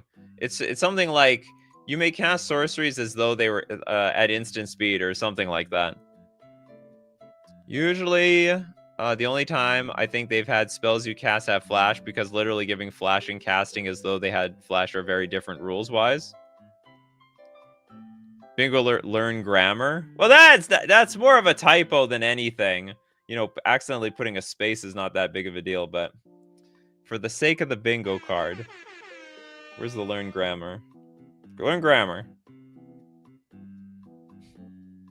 Is there a grammatic mistake here? It was only the instant here. This is either worded wrong or is an arena card. No, I don't think so. I just don't know what the right way of saying this. I know what you want to do. You want to cast your sorceries like they're instants. Instants in your graveyard have flashback cost equal to its mana cost +2. I think that everything about this card is totally fine and cool. I think the most important unique part is the second part, where the second spell you cast a turn, you get double. All of a sudden, you're seeing double around here. Okay, the Flask, Ancient Magician. For 6 mana, it's a 4/3 Elder Genie. Was this an Aladdin story the entire time and I didn't even notice? Not really familiar with the story. I feel like we're seeing many different lores in this one set. It's like a secret lair that plucked cards from many different lores. Flying, protection from instants and sorceries. When the Flask, Ancient Magician, enters the battlefield, exile your hand face down. Then return X cards from your graveyard to your hand, where X is the number of cards you have face down in exile. That's pretty cool. 3 mana, choose 1 card from your exile at random, reveal it. If it's a non-creature spell, you may cast it immediately. You can just say you may cast it without paying its mana cost. We don't need to say immediately. Go on, I want to hear you wish for it. You know what I like about this card? It gives you a reason to hoard garbage cards in your hand. You cast this, lay down the garbage, go get a bunch of goodies from your graveyard, and then, of course, you're going to all that garbage in your hand, whether it be lands or whatever, balances the second ability, because, like, okay, I'm randomly going to go get a card, and if it's a land, well, it's going to be big poop on me. It's from a D&D campaign. What's a D&D card? I don't know any lore from D&D. Nothing. It's not for me. I like playing games where I win and you lose. Not we all win, we all lose. Is it too late to catch a donation to chat or a freebie? It's not too late. There's been a lot of donos, but I'm not going to do any donos to the very end of the show. Because I don't want to accidentally snipe people who are still submitting cards. If you know what I mean. Okay, next up. We go to Majra. The Wandering Presbytery. Okay, we'll give you another super chat sound effect also. Let's look up Brother Johnny.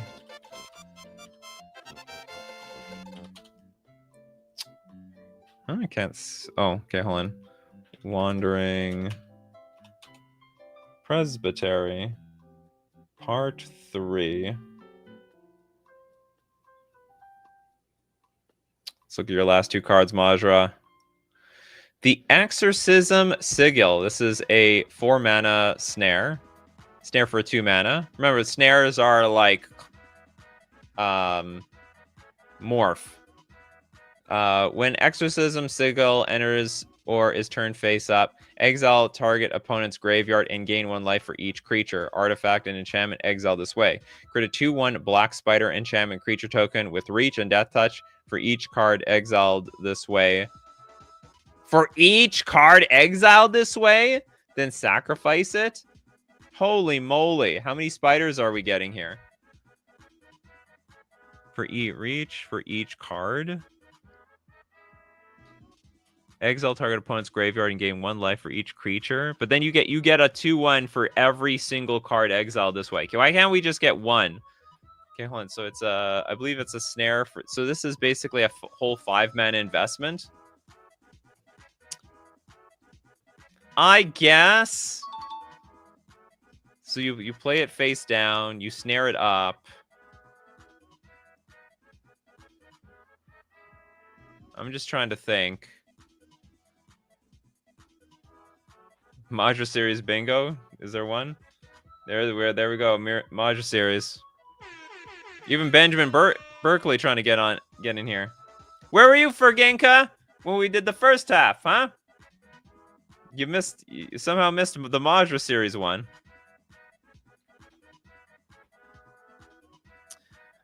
So, I mean, either this is too strong to get a 2/1 black spider for each card in the graveyard, or you just, it's easy to fix. You just get a 2/1 black spider with Death Touch and Reach. Are they summoning sick? No, yeah, they're definitely summoning sick. 100%. Every creature that comes into play is summoning sick, unless it has haste. Can't imagine it hits the Dredge's graveyard for like 30 tokens. Exactly. But it's not unusual for us to just have like 4 or 5 random cards in the graveyard, or even like 7. And then but it's still a lot of mana, because you have to like first snare it for like 3 mana, and then you turn it face up for 2. I don't know. I'll give it a pass, but like this is a close one. In practice, like I don't know if in practice it's too clunky or it's just going to be stupid. Chat says, did I submit my super chat right? Yep, I see it right here. You're going to be waiting though. There's a million. You are in a long line. But don't this. Oh man, this is going to be like a 3-hour show. Just hang in there, Chaz, and there's always the replay. Oh, it's 2 mana to set it? Oh my god. Maybe it's really broken. Okay, the Exterminator Priest. It's a 3 mana 3/3 with haste. Where's my haste sound effect? I want something hasty. Whenever a cleric enters, exile a card from an opponent's graveyard. I think that's cool. Whenever a cleric deals combat damage to a player with an empty graveyard, put a +1/+1 counter on it. I really like this empty graveyard mechanic, where if the opponent has an empty graveyard, you get some benefit out of it. It feels like a very fresh, unique mechanic, and actually incentivizes people to rip away the graveyard.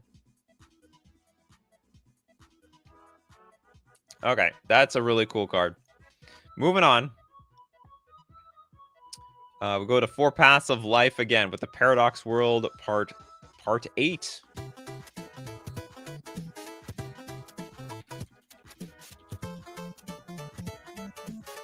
Check out that last split card over here. Splitteroonies.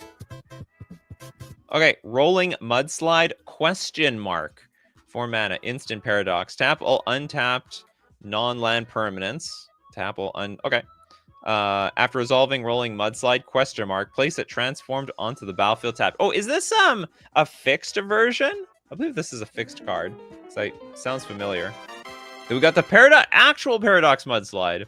Tap to add a black or a blue, pay 2, sacrifice Paradox Mudslide, draw a card for each tapped creature you control, then discard a card for each tapped land you control. It looks good.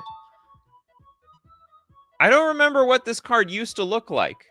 So instant speed for 4 mana, tap all the stuff. That looks like a very reasonable cost.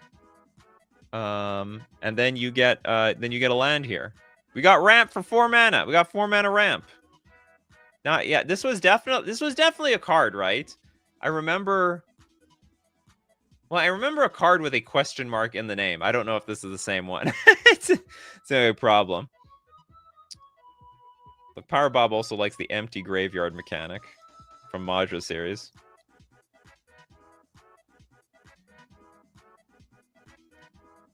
And we do have to sacrifice the second side if you want to draw a card for each tapped creature. And you don't get to keep all the cards. You got to discard for each tapped land. Oh no, hold on. Isn't that like a down? Draw a card for each tapped creature you control, then discard a card for each tapped land you control. Okay, which is going to be at probably 2, at least 2. Or maybe not. We can pay this 2 with artifact mana. Maybe you're just drawing a card for each creature that you control. It probably is okay. Probably. One way or another. I mean, I hope this is okay. Now, the more that I think about this, I think, what's it called? Control players would love this card. 4 mana, tap all your... It's like Cryptic Command. Put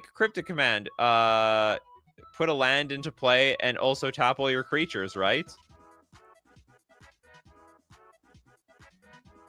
Well, you use it to pay for 1. Oh yeah! This is not even sacrifice. Yeah, probably the second half probably has to be pay to tap this land, sacrifice it. Otherwise, you can it can pay for... It literally pays for itself! Defeats the purpose of even having a mana cost. Token decks would love it too. The more I'm thinking about this, the more it's getting broken. Having tapped creatures is not hard. And the discard thing, it should, you know what? It could be, it's like draw a card for each tap creature you can draw and discard a card for each tap creature you control. It's just too easy to like not have any lands, or not to tap any lands. And it's also too easy to attack and like don't tap your lands until like the second main phase to get the maximum benefit out of this.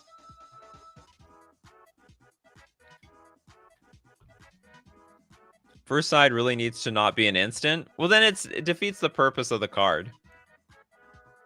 I think it's okay. It reminds me of it's like a cryptic command, you know? It's got cryptic command feels to it.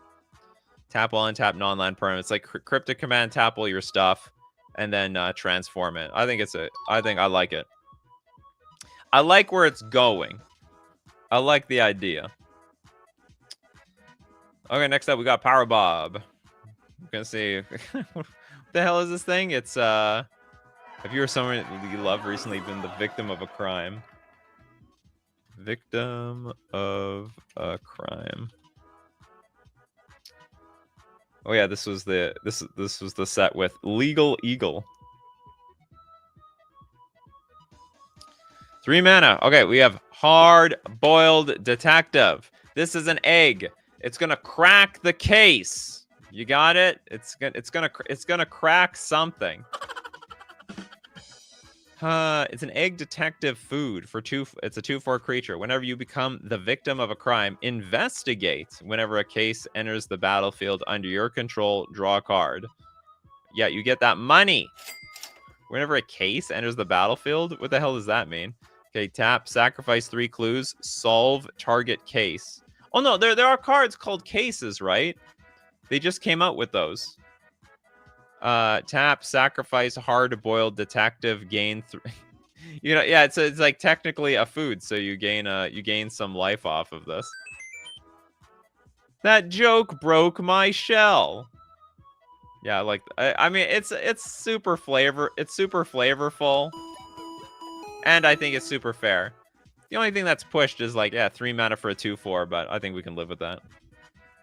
Yeah, cases have a condition to be solved before giving a bonus effect. There's nothing broken to see here. Whenever a case enters the battlefield, the drawing a card from a case might be pushing it. But then again, maybe the cases themselves aren't that broken yet. One day they'll make cases good, and then Hard-Boiled Detective will end up on the ban list. Okay, then we got the Resilient Recruit. This is the first card that looks like a regular Magic card, or at least the art. 2 mana for a 3/2 with First Strike and Linger. When the creature dies, return to the battlefield with a finality counter on it. Oh, you gave the mechanic an actual name.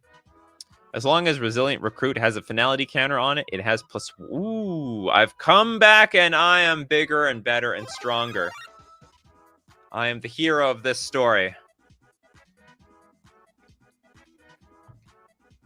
Looks like someone should call a medic. But not for me!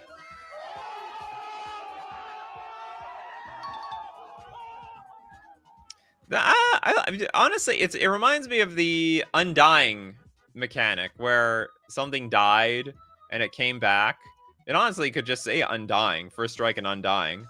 And like this creature gets trampled for as long as it has a +1/+1 counter on it. This is just another way of saying Undying, frankly. Is this too pushed? Honestly, I don't think so. I feel like it's too... Maybe, I don't know, maybe for draft it's too pushed? It's a run-of-the-mill 2 mana 3/2 to me. I could be wrong, though. Then it turns into a 4/3 if you kill it. 2 for a 3/2 with upside and upside. Pretty standard these days? Exactly. It literally didn't come with any ETBs. It didn't come with a friend. It doesn't tutor anything onto the battlefield. Like, what is this? What is this, 2019 design? We see what the Magic cards are getting pumped out of Modern Horizons 3 these days. Okay, thanks for the set. Okay, next up, we got Steve Cooper. Okay, who wants a donation? Because Steve Cooper is donating. But I still have to see the rest of his set first. Okay, set, name, card, series.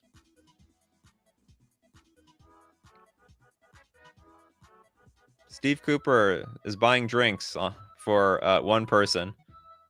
Okay, you got it, Anna. Give me a card.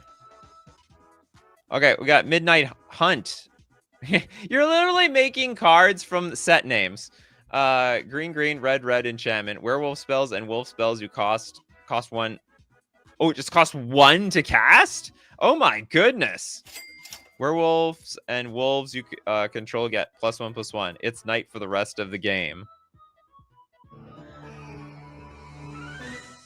Werewolf spells and wolf spells you cost.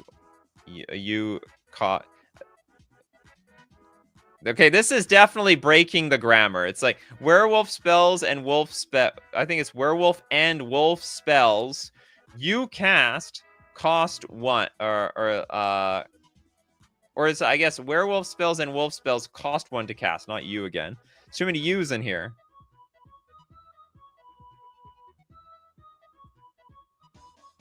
Oh no! Oh, you want to say you cast cost one to cast? I think that's what it is.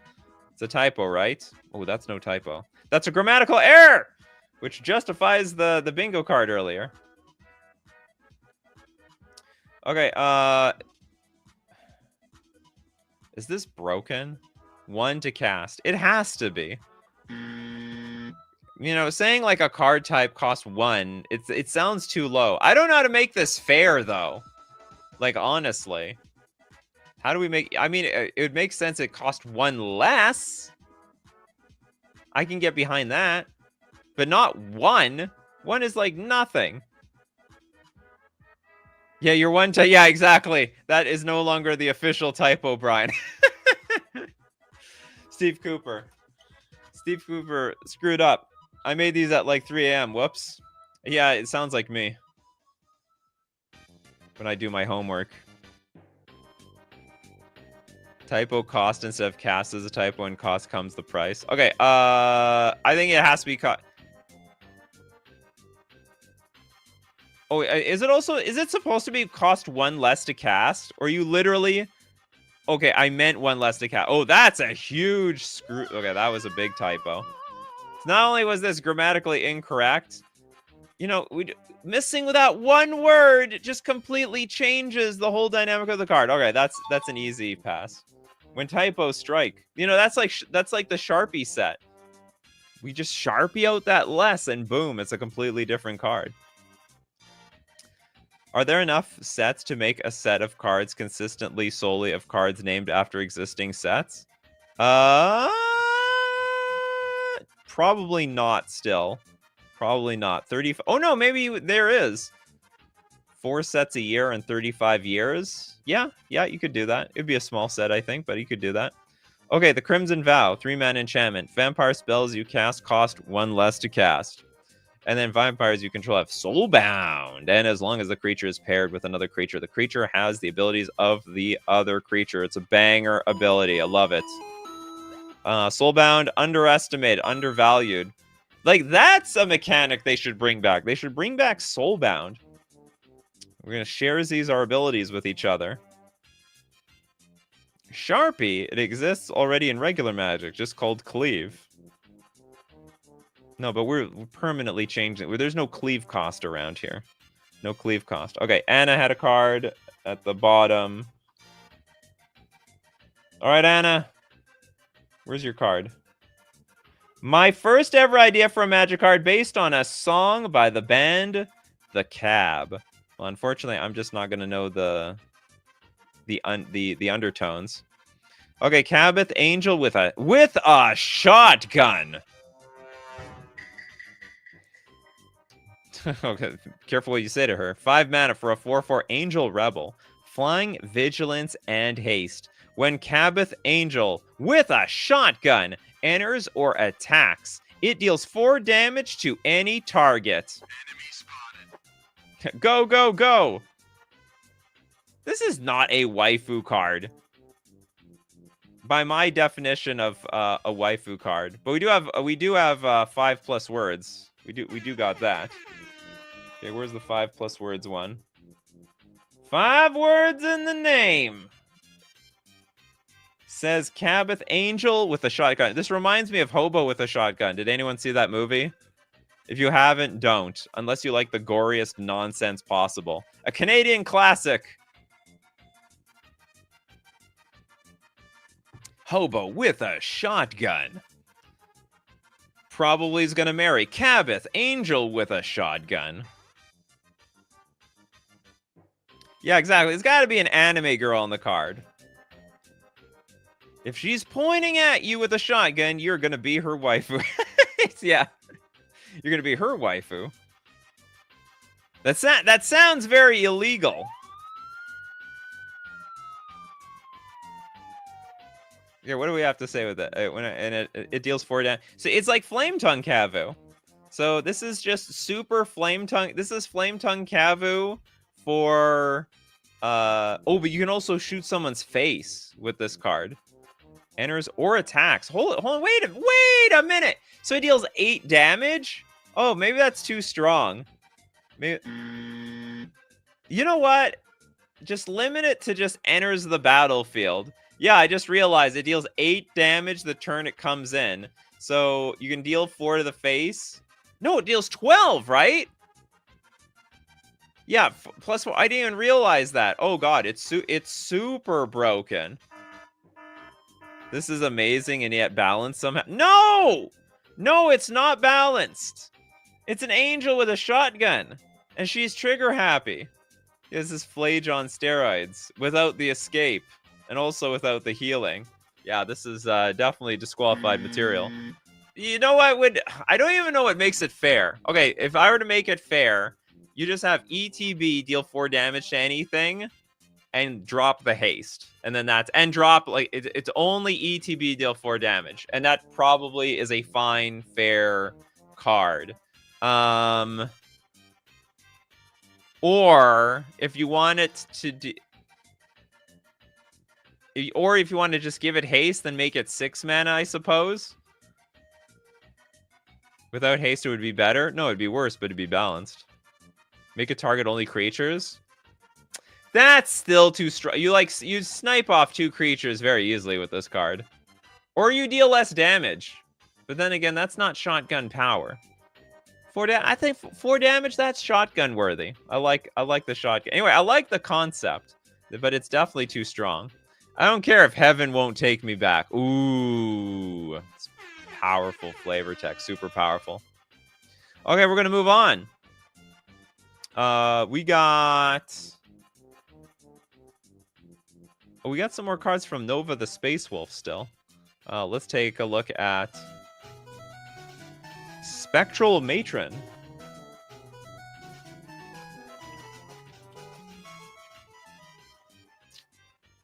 Spectral Matron is a... What is this? It's 8 mana for a 6/6 Wraith.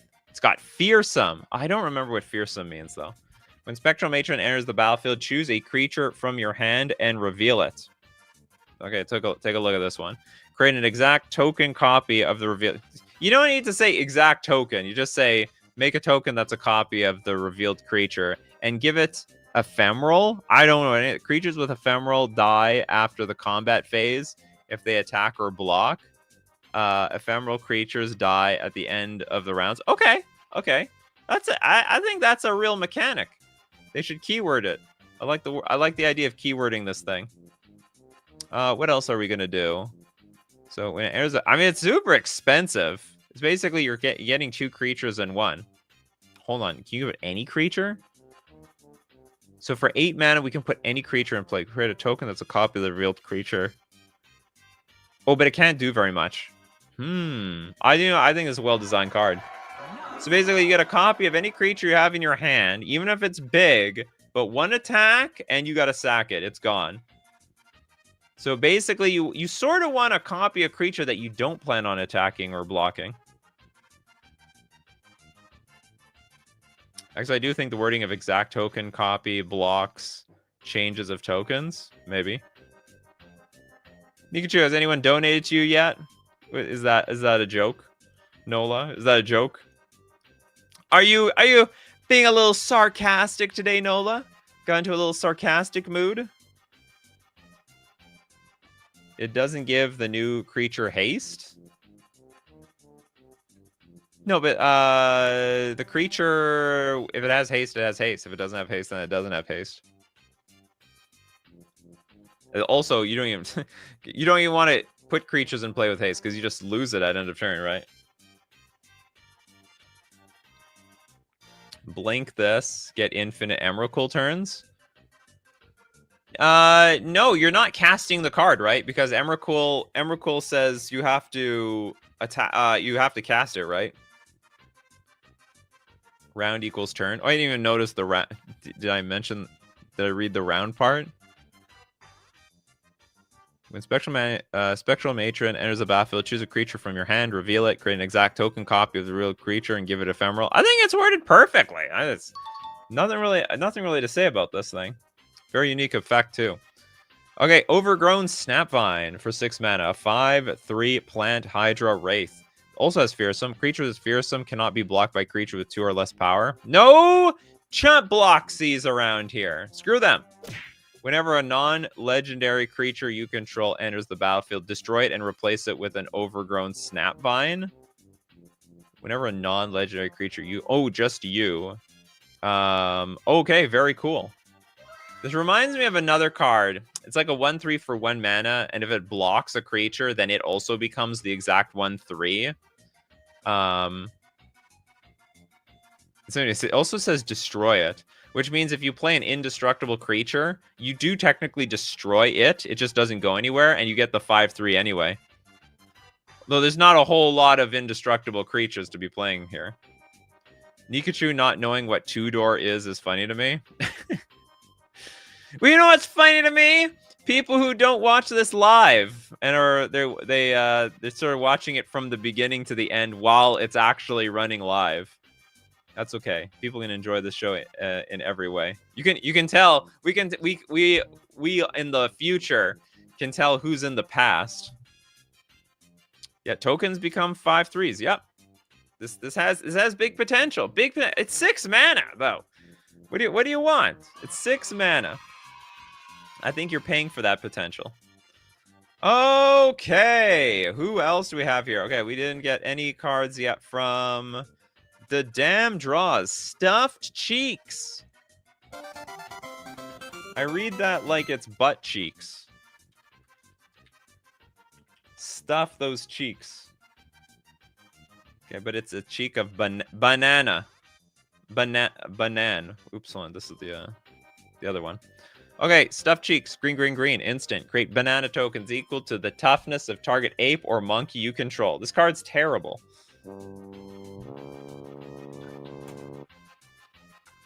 What is the banana token? Hold on, what are banana tokens again? It's like some sort of I think it's like a mana producer or something. I don't remember. Yeah, 10 out of 10 monk. Hey, you didn't pay for that yet. The literally in the grocery store. This is like breaking the lore that we saw earlier. All these cards we saw from the damn draws were literally in the jungle, and now we're in a grocery store. Banana ramp? Yeah, oh yeah, it's mana, right? Oh, okay. Maybe this is fair. Or it's more fair than I thought it was in the first place. This discovery of... they're actually explained the lore here. The discovery of the supermarket was a great boon to the apes. But then they got to run from the police. From the popo. Food that gives to life and add a red or a green. Monk goes where the bananas are. Okay, I think it's a little bit more fair. So you could end up being like... This could end up being big ramp. It's just that it's like a big liability to be targeting your creatures. But, I mean, it's... With great ramp comes great risk and responsibility. Snub-nosed Skulker. So it's going to be hard to block this thing. The 2/1/1/2 with Skulk and Reach. 4 mana. Discard Snub-nosed Skulker. Create a copy of Snub-nosed Skulker without this ability for each banana token you control. Ooh, so we can multiply this for the number of bananas in play. Guess where there's bananas? You're going to end up attracting the Snub-nosed Skulker. I want to say, like, this card can get better. This is a very weak monkey. Skulk, Reach, 1/2. Maybe we can just make it 1 mana. I think you can make it 1 mana. I think if we can improve this card, just make it a 1 mana creature. And you can keep the ability at 4 mana. That's okay. Because you still, like, 1 mana, 1/2 with Skulk and Reach. That's still pretty crappy, to be honest. And I think this extra ability attached to it is just a good pay. Look, if you're playing with banana tokens, you absolutely deserve the payoff. And not to mention, you were still just getting a bunch of 1/2s. It's not any more dangerous than most tokens, right?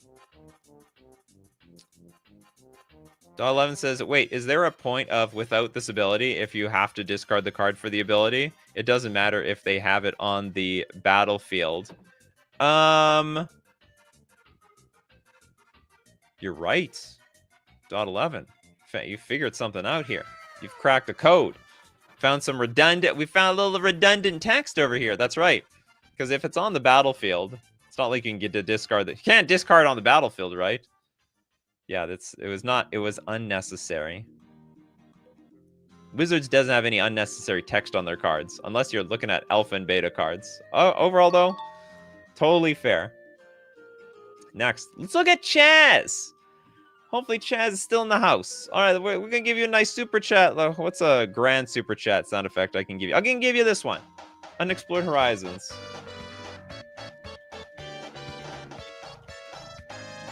It's a green sweep card. What does that mean? You're going to sweep people away? Okay, 4 mana for a sorcery. It's got sweep. Return any number of lands you control to their owner's hands. Was that that was a real mechanic, wasn't it? That sounds super familiar. For each land returned to their owner's hand this way.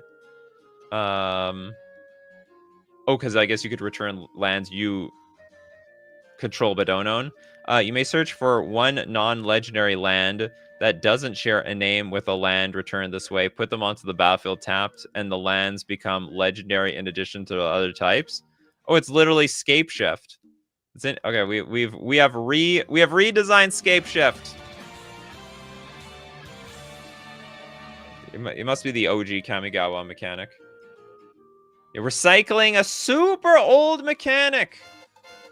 It's a bingo alert. Where is this? Recycling. Ooh, super old. Are we at 2 hours yet? Oh, we will. For anyone that needs to see the bingo card.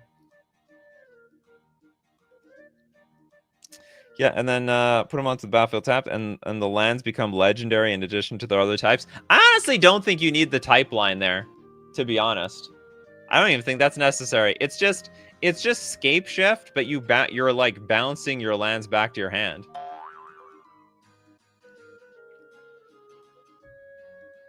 Needs to specify library. Search for, you may search for 1 non-legendary land that doesn't share a name with a land returned this way. Hold on, for each land, you may search for. Okay, well, whatever. Yeah. Well, let's add to the library on that one. Search your library. Otherwise, you might be searching anybody's library. In fact, you might even be searching in the into booster packs and in your back pocket. If you search for a basic land, you can have a basic legendary land. Oh yeah, that sounds hilarious. You can't win with Valakut with this. Well, no, you can, because you only need 1 Valakut. 1 Valakut and a bunch of mountains. Oh, you can't have more than 1 mountain in play, though. Oh, God. No, but there's going to be other cards in play that will say everything in play is a mountain. Like Leyline of the Guild Pact. So you can still win with this. Anyway, I don't think the legendary thing is necessary. But maybe it's a flavor thing, because it's an unexplored horizon. And maybe there's only 1 horizon that has never been explored for each one that has never been explored. Just get all the dual lands. No, I mean, you easily can get 1 of everything. That's not hard. You can. They just legend rule themselves. Yeah, lol. Oh, yeah. You know what? They'll still trigger. Yeah, so you can still win with Scape Shift. You get Valakut, a bunch of mountains. They all trigger anyway. See, the legend rule will apply, but you get your trigger first before the legend rule happens, which I think is just dumb. I think that is such a weird rule. Oh yeah, it's like some alternate universe you shows up, gets an ETB, but then there's two of you, so one of them has to get sacked. Like, that's just stupid. You're designing that for EDH. That's totally fair. There's nothing wrong with that. But then you didn't have to say that because each land in your deck is not... Well, the way you've worded it, basic lands become legendary, right? It's a good card, though. It's a Scape Shift. It's an up-to-date Scape Shift. What do we got here? Donos. Okay, we'll hand out those donos later. Let's get... I guess we get another one from Elixir. Heaven Fire.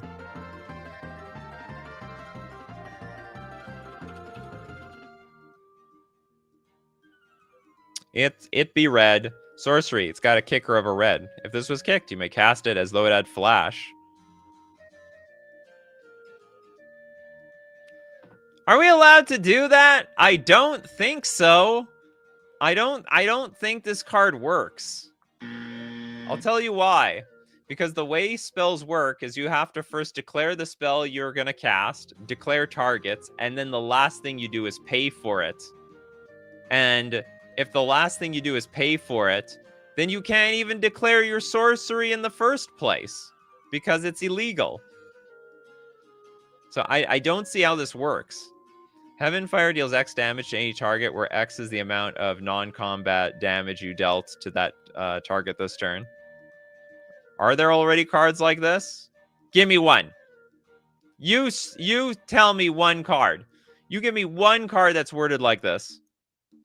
Yeah, it just works. People who make cards like this. It works. I'm serious. Name me one card that works like... There's tons of sorcery. There's tons of sorceries that have alternate casting costs. Like, if you may pay... Like, you may pay 3 mana and cast this as though it has flash. Or you may cast it at instant speed. Asinine Antics. Is that a card? Card like this? Okay, we have one card. Okay, let's to Scryfall.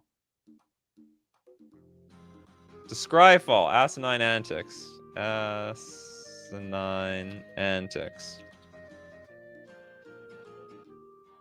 Okay, 4 mana. Sorcery. May cast Asinine Antics as though it had flash if you pay 2 more to cast it. That's exactly what I said, though.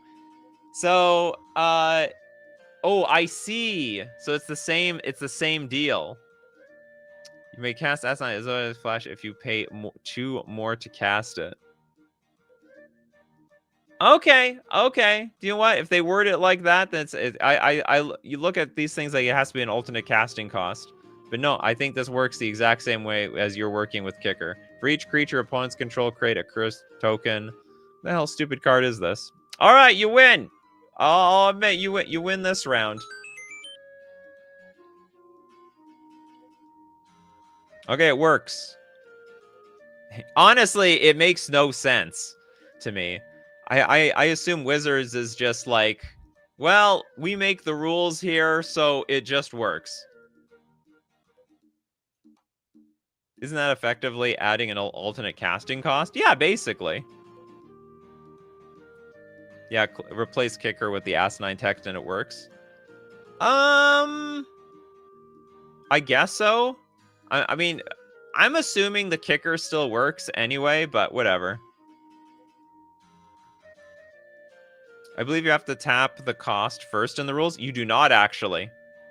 Cost comes last. That actually is super important for a lot of rules interactions. Cost always comes last. First, you declare the spell. Second, you declare targets. Last, you pay costs. Well, even if it's an additional cost, like the way I understand the game, even that last card, Asinine Antics, doesn't work.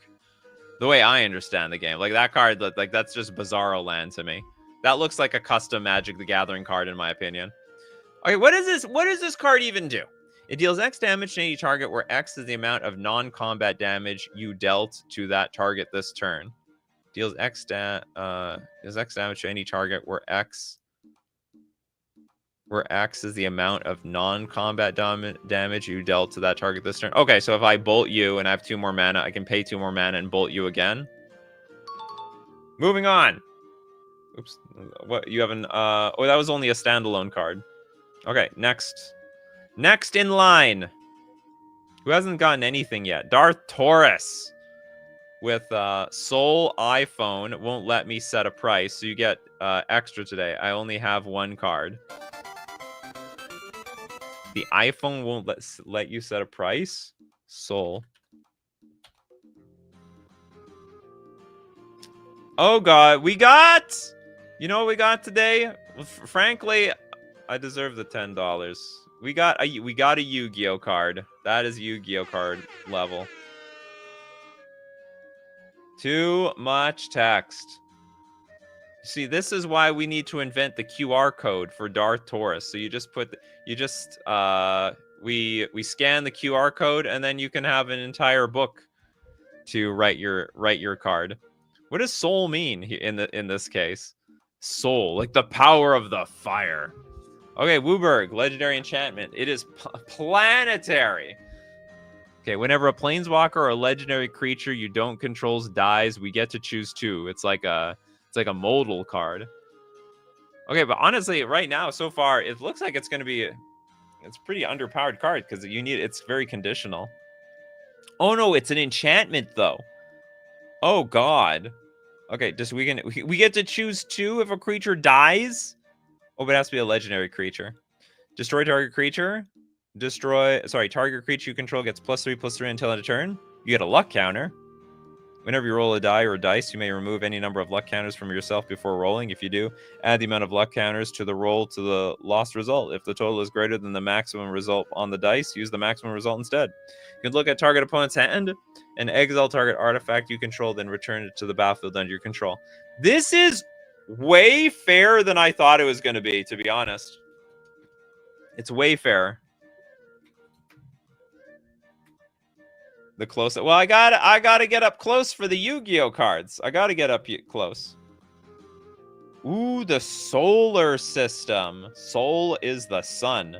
The power of the sun in the palm of my hand. Said Dr. Octopus. Is the order for paying cards the reason people could use LED to pay for a spell from hand? Yes. Or that's why Lion's Eye Diamond is worded as like a mana source, so you can't actually do that.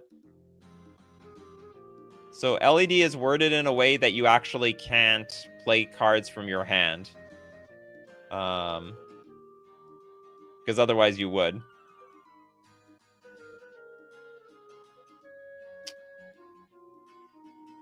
Actually, I don't know how LED works. Well, no, you can't play. I don't think you can play anything from your hand with LED. Sorry for the block of reminder text. I have to explain luck counters because they are important. Is that even a real mechanic? I don't even know. Yeah, anyway, this card is a lot fairer than I thought it was going to be. So basically, you roll dice, you get, like, looking at your opponent's hand, like, that's a poopy mechanic. That literally does nothing. The luck counter, also pretty weak. The destroy target creature, that's a big one. I mean, that's not nothing. The soul ring equals the sun ring. Yeah, LED initially could cast from hand, but now they worded it in a way that you just can't. I can't remember how they changed it. This ability is a mana ability, so it is activated and resolves as a mana ability, but it can only be activated at times when you can cast an instant. Yes, this is a bit weird. Yes, exactly.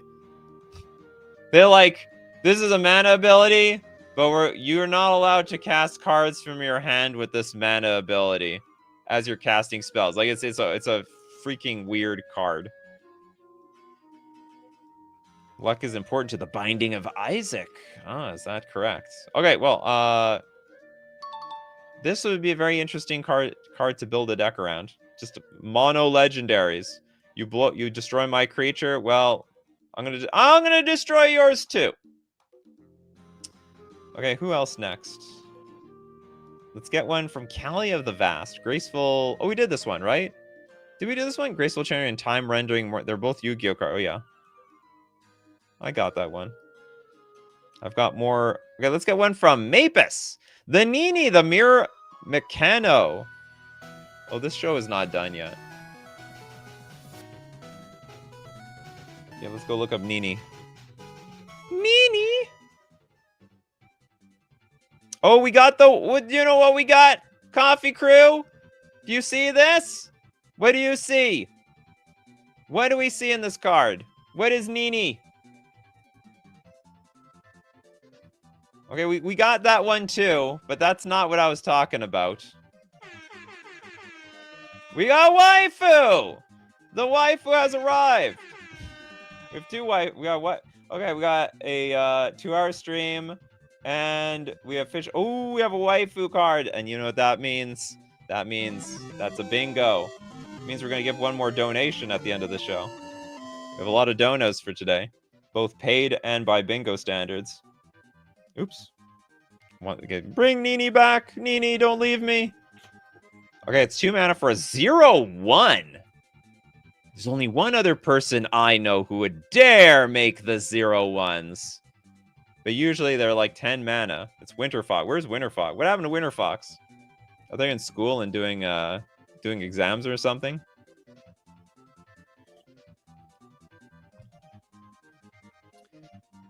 Give me a discussing the rules on the Heaven Fire. Oh, absolutely. Discussing the rules 100%. Oops. This is blue. We need red. Back to red. 100. That was big time. Okay. Did we do anything else? Super chat. Oh, we did this already. I accidentally went to that super chat twice. Another haste, improving card, too much X, dono. Damn it, this might be one of those days where we're covering a lot of this bingo card. Was Nikachu improve? Okay, we have Nikachu improving card. Got people. I have to have a clause. I'm not giving out more than 3 donos per this thing. If we cover the whole card, it's awful. I'll just never leave today. This is gonna be a 4-hour stream. We need a super chat. It would make 2 bingos. Okay, Nini the Mirror Meccano, a 0/1 with Bestow. Okay, so we can enchant this on something. Thank God I know what Bestow is. For 3 mana. Prevent all combat damage that would be dealt to Nini. When Nini enters, if she was cast using her Bestow ability and your opponents control the enchanted creature. We can bestow on someone else's creature? She was cast using her Bestow ability and your opponent controls the enchanted creature. Create a token that's a copy of the enchanted creature. When Nini or the enchanted creature leaves the battlefield, exile the token. Oh, so basically this is a way of stealing somebody else's creature. I love it. So and on top of that, when the enchanted creature leaves the battlefield, exile the token, and we get the Nini back. We get a 0/1 that prevents all combat damage. Nini is a copycat. Add clone, but a fun one. 3 mana clone, actually. But it can't be your... So it's funny, but it's like sort of balanced because it's got to be your opponent's creatures, not your own, because you have to enchant theirs. And also, I guess they could blow up their own creature in response. Technically, we should cross can't read because of the Havoc Bringer. Oh, yeah, that's true. I didn't read that at all properly. Nika can't read cards for another bingo. For Ginkgo, we need like a harder bingo card. Oops. Ba-ba-ba-ba. Only on the custom card shows can we complete bingo so well. All right, this is a cool card. I love everything. I love the mana cost. I love the flavor. It's an absolute banger. Okay, next up.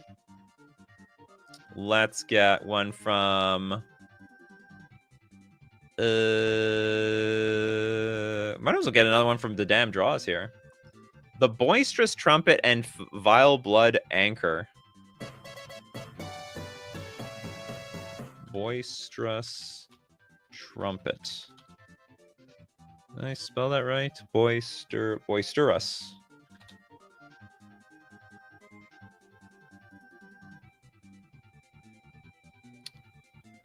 Ooh, it's a shackle. Remember, shackles are like equipment we can hit on. We can put on other creatures that we don't control, but we can shackle the player. So, okay, 2 mana for shackling the player. Shackled player cannot cast spells for alternate costs, and spells in their hand lose flash. Ooh. Creatures cast from the shackled player's hand enter with a +1/+1 counter and unshackled for 4 mana. You know what? This makes me wonder, why didn't they make a curse like this? This seems like such a curse-like card. I think it's cast from your hand. You pay for 2 mana, and then you shackle them for. Yeah, I can't remember is like the first shackle for 2 mana. Oh no, they have to unshackle it for 4.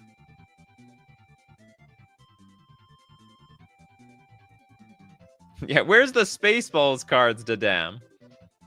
Well, Dadam Draws has gone through almost all the Spaceballs characters. There's no Spaceballs characters left.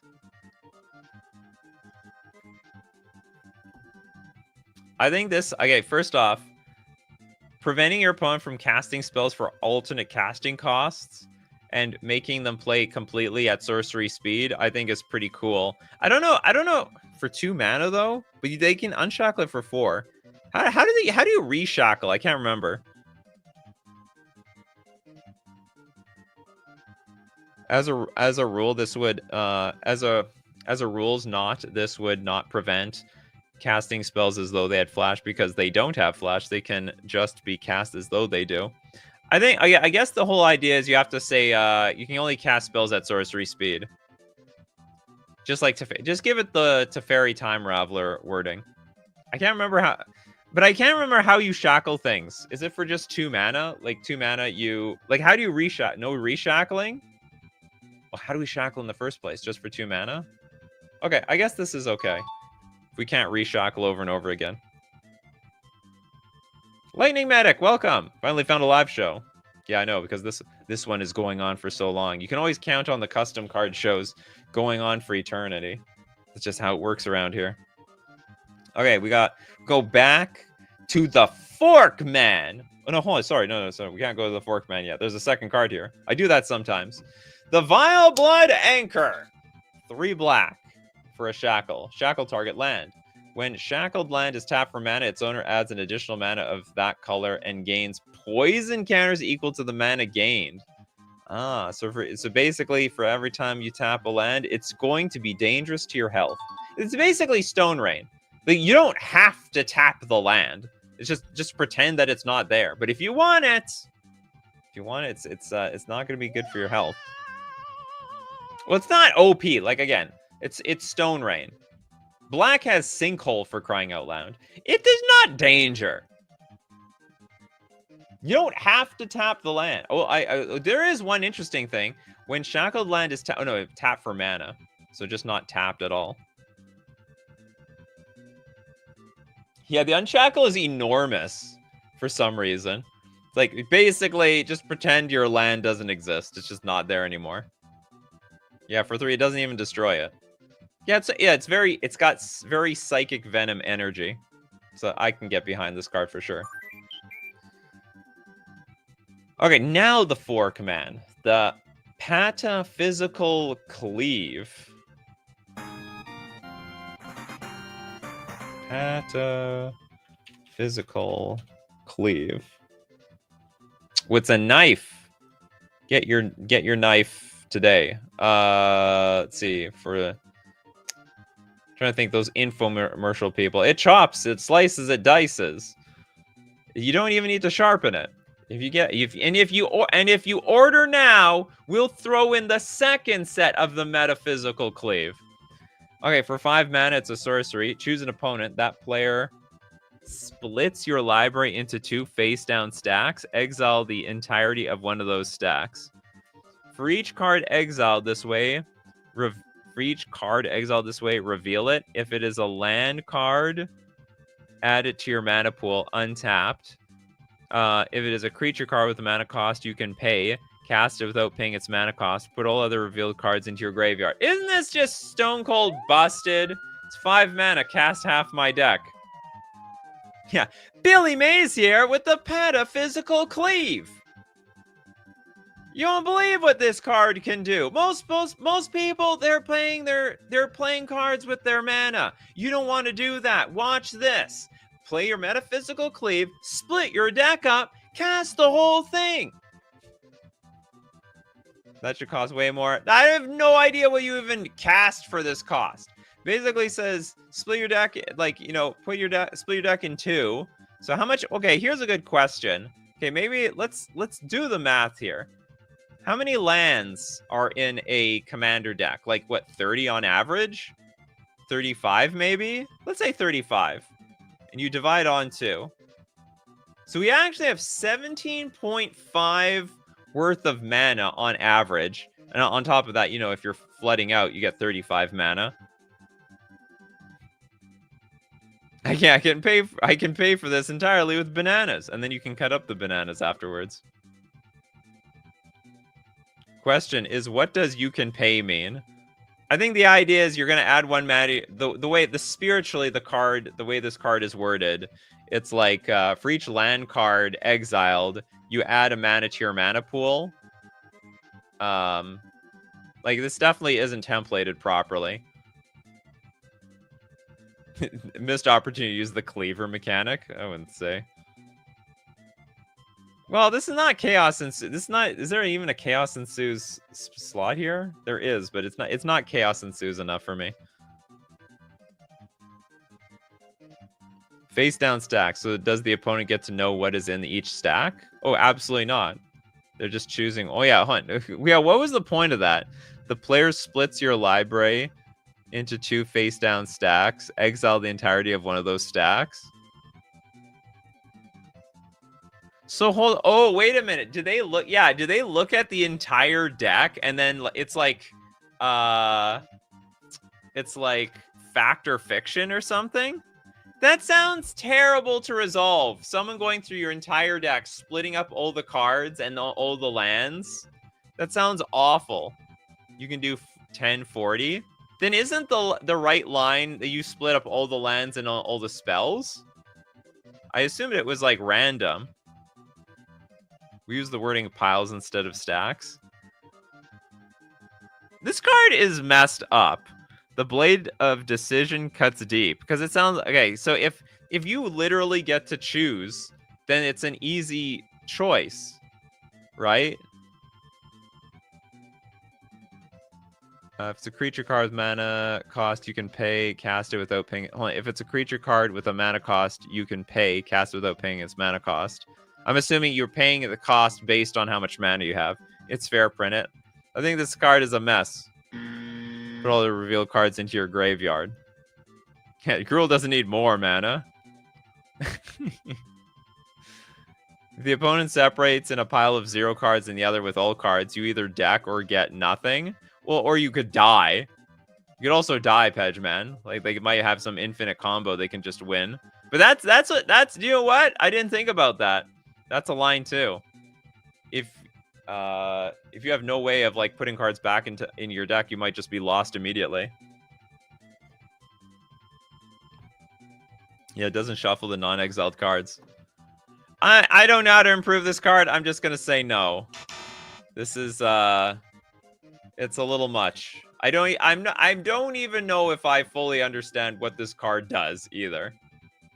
Okay, let's look at a Surefire Selves card. The Minimizing Field.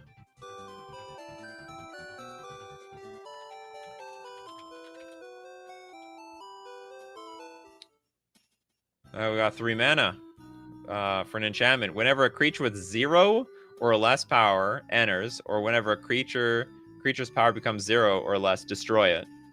Did you make the card that destroyed all the creatures with 0 power? I can't remember.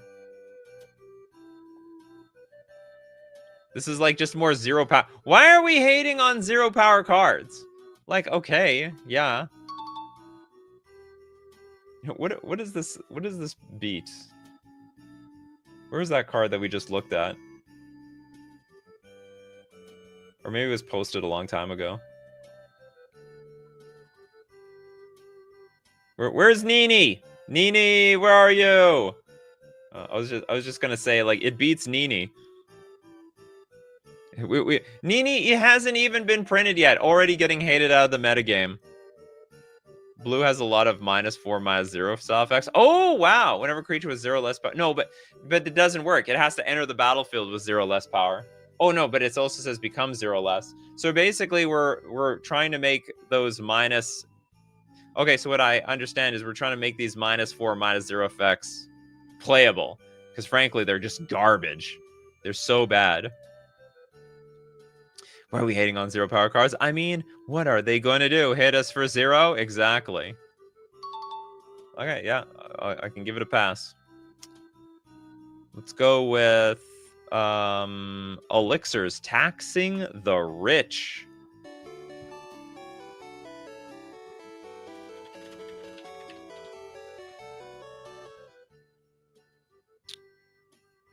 Okay, we got a white sorcery, create a treasure token. If Wooburg was spent to cast this spell, you win the game. What the hell? Why? I don't get it. I guess it's more flavorful than like an actual real card. Create a treasure token. If Wooburg... I can't cast this with Wooburg, though. It's not possible. Finally, a worthy puzzle. So somehow you need to tax yourself by green, red, black, blue, and white, and then... or sorry, no, you have to just green, red, black, and blue. Madra's like, I know how to do this. Yeah, you gotta be... yeah, we gotta tax ourselves by 4 more mana. Somehow, some way. If you float Uberg when spending white to cast this spell, you win the game, or something like that. No, that's not gonna happen. Damping Sphere? You need to play Damping Sphere, and then you need to play a lot of spells on the same turn. And you need a lot of mana. This is just a staple in Joda. Archmage Eternal, and a Fist of Suns deck that make it so that you can pay Wooburg instead of cost for spells you pay. Oh, okay. Okay. Where there is a will, there is a way. Callie the Vast. Hey, you're super chatting green around here. What happened? Masterpiece. The true dragon slaying king. Master... This looks like a Yu-Gi-Oh! Art, in my opinion. Okay, so for quadruple white, it's a Worm Dragon Knight. As an additional cost to cast this spell, sack 2 permanents. You tributing. Protection from permanents with the same type as the permanents you sacrifice the cast of the spell. Protect from the same type? Like a creature? Oh, I see. It's you sack 2 permanents, so you can have protection from lands. Okay, tap. Exile a permanent from your graveyard. Destroy target permanents. I can't... probably it's okay. And what's interesting is you can't get protection from instants or sorceries because that's not a permanent. So that's a very interesting way to balance it. With Digimon, Ellis is like, I know what that is! I know, I can... I might be the only one who knows. Masterpiece. Take that back to the forbidden list. Sounds like a pun to me. Wait, creature with no power or toughness? Oh! Yeah, we're missing something here. No! God, please, no! Yeah, legendary creature, it just dies immediately. We need a power or toughness on this thing. Okay, well, I mean, it was good up until that point, to be honest. Looked it up. It's a Yu-Gi-Oh card and not a Digimon. Okay. Whoops! It's like when you do an essay for school, and then at the very end, you forget to put your name on it, you know? Yeah, Yu-Gi-Oh, not Digimon. Not Digimon. Digimon too cool for this. Oh wow, throwing shots at Yu-Gi-Oh. Yeah, I was reading it like, you know, I've been watching enough of the Yu-Gi-Oh anime that I feel like, this makes sense to me. I like it though, even without the power and toughness. I like the idea. I really like how you gain the ability, you gain protection from the card, from the permanence card type after sacking 2 permanents. Okay, next up, let's go to Surefire Selves with Omexa Arena.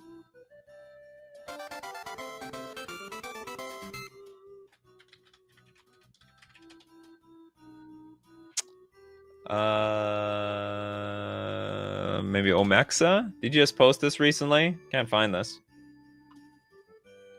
Where's Omexa Arena? Surefire Selves. Omexa. Oh, here we go. Oh, you think you? Oh, I was looking up Omexa. It was actually Omex-E. It's actually EXE. Okay, that's my fault. That's on me.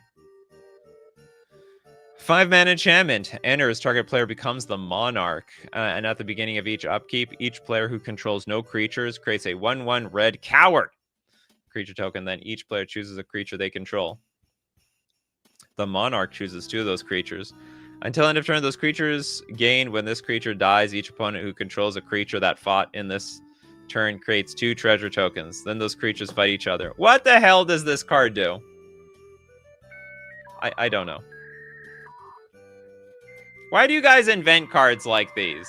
It's like, when this thing happens, do this. And then when this circumstance has been met, then you're going to get this thing.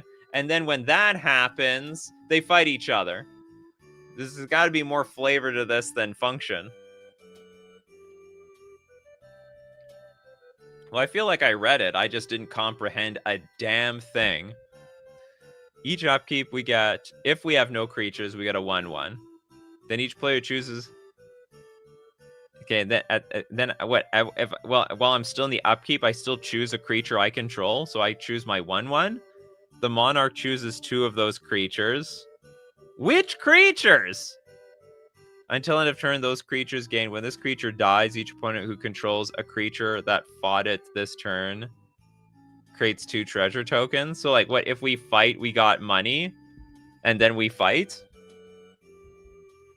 Yeah, break it down to me. Monarch makes 2 creatures fight, and the controller of the winning creature gets 2 treasure tokens. But they get to choose who fights, so you're always going to lose. Everyone chooses their own champion, then the monarch chooses which 2 are going to fight. The winners of combat basically get 2 treasures to their owners, as far as I can understand. Yeah, well, honestly, I didn't even get that. It seems interesting. Can we word this better? This is awful. This is just awful. Like, we need to break this up into more sentences or something. If you have no creatures, you're a coward. No, I get a coward. I get a 1/1. Okay, I'm going to move on. I'm glad I'm getting paid to be here for 3 hours. Okay, we'll go built-in protection from the damn draws. This is our Spaceballs card of the day.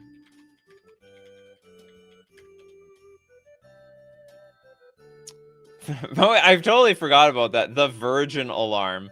0 mana instant. We need an alarm sound effect. Okay, target creature you control with base power 1 or less gains hexproof and indestructible until end of turn. Until the end of your next turn. During your next main phase, pay 3 or lose 5 life. Yeah, I think what was it? I can't remember the characters' names anymore. They were getting too intimate around the campfire in the middle of the desert. It's like, Virgin Alert, Virgin Alert, Virgin Alert. Yeah, it's meant to go off before you do. Exactly. That's what it's meant to do. Keeping the princess pure. Did I just hear Banjo-Kazooie? You absolutely did. You want to hear another one? Yeah, Dot Matrix, no, I know Dot, yeah, I know Dot Matrix. I can't remember the, Princess Vespa, and... who the hell is that main character? It's not Bill Pullman. Lone Star, that's what it is. Yeah, Lone Star and Vespa. Virginity is cool, this card. The Total Virgin Alarm. Definitely gonna... any of the Spaceball cards, they're gonna get a pass for me. Okay, we got Sorpigal or Sorpigel, the Witness Hunter.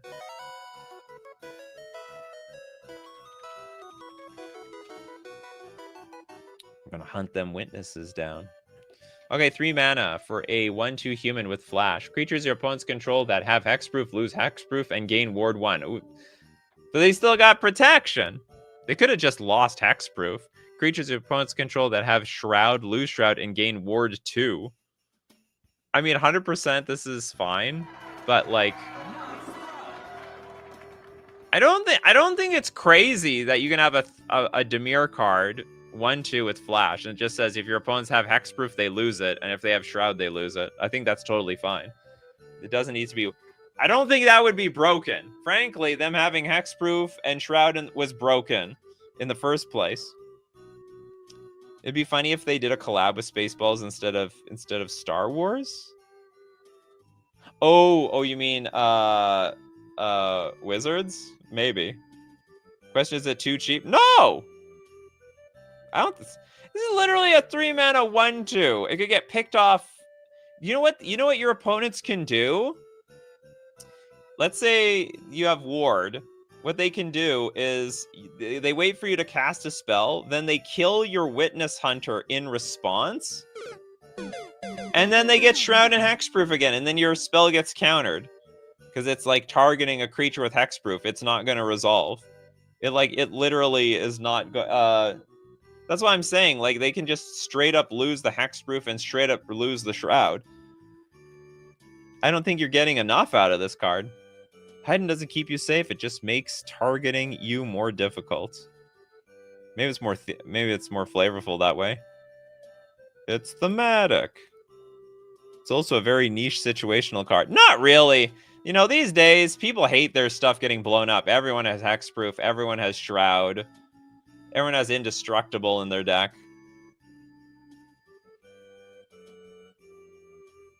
bolt the witness. Yeah, basically.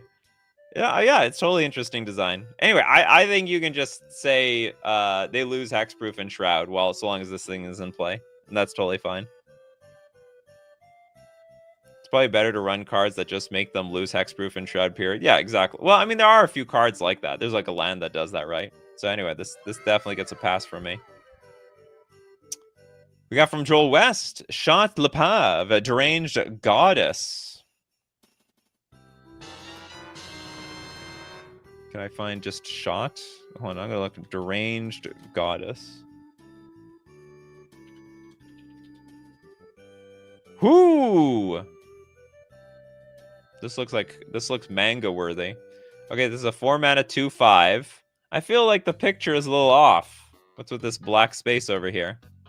My content creator eye is kicking in. It's a god horror with Rampage. We're bringing Rampage back. And got flying. Now, at the beginning of your upkeep, roll a 6-sided die. If the result is odd, Shot Lepav, Shot Elpav, Deranged Goddess, gains hexproof until the beginning of your next upkeep. So at the beginning of your upkeep, roll a 6-sided die if it's on. So there's a 50-50 chance that's going to have hexproof. Well, not if we have the Witness Hunter in play. AI has issues with fingers, I see. Oh, I guess so, yeah. Unless that's a ring. No, it's deep AI. Rampage and banding needs to be brought back. Oh, God. Okay, hold on. We got whenever you cast a creature spell, each opponent mills 2 cards. Whenever you cast a non-creature spell, mill 2 cards. Oh, and it's got madness on top of that. So it's a 4 mana 2/5. What is Rampage again?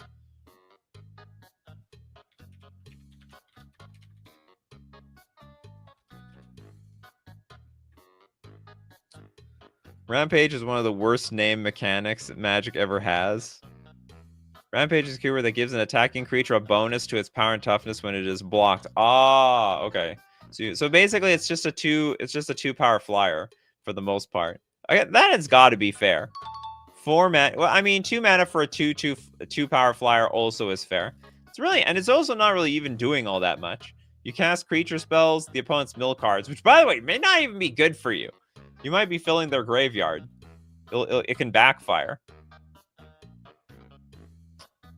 Yeah, I don't know what happened to the art. It was aligned in the maker, but came out wrong. Damn, internet.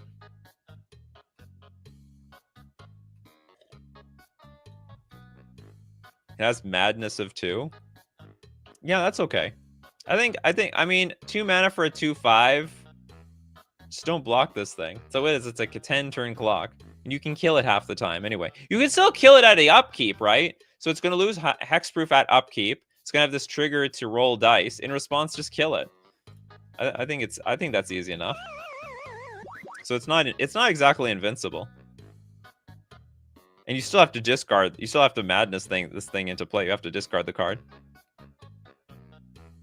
Yeah, if it gets blocked, it gets +X for each creature beyond the first. Okay, I like it. Elixir, are you like going over the there's literally a limit here. It's 5 cards. You're like breaking the rules. Because you also have the 5 donos. That's the whole idea. Like, people can't dono and submit cards at the same time.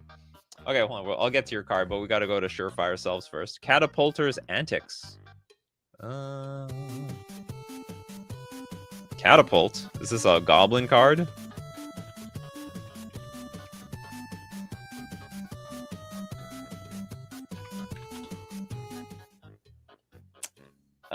Yeah, it looks like it's a goblin card. So it is for 5 mana, an instant. Cast this spell only during combat after blockers are declared. You may put a creature card from your hand onto the battlefield, blocking target creature attacking you. So is this like a defensive through the breach? Oh no, it's only after blockers are declared. That's so weird. Oh, I see, because you need to block. You have to do it after. Okay, and then you get to draw a card. Spell is declared. So it's a defensive through the breach. You may put a creature card from your hand, but you do have to. Otherwise, is it just like through the breach? Cast the spell only during combat after blockers are declared. You may put a creature card from your hand onto the battlefield, blocking target creature attacking you.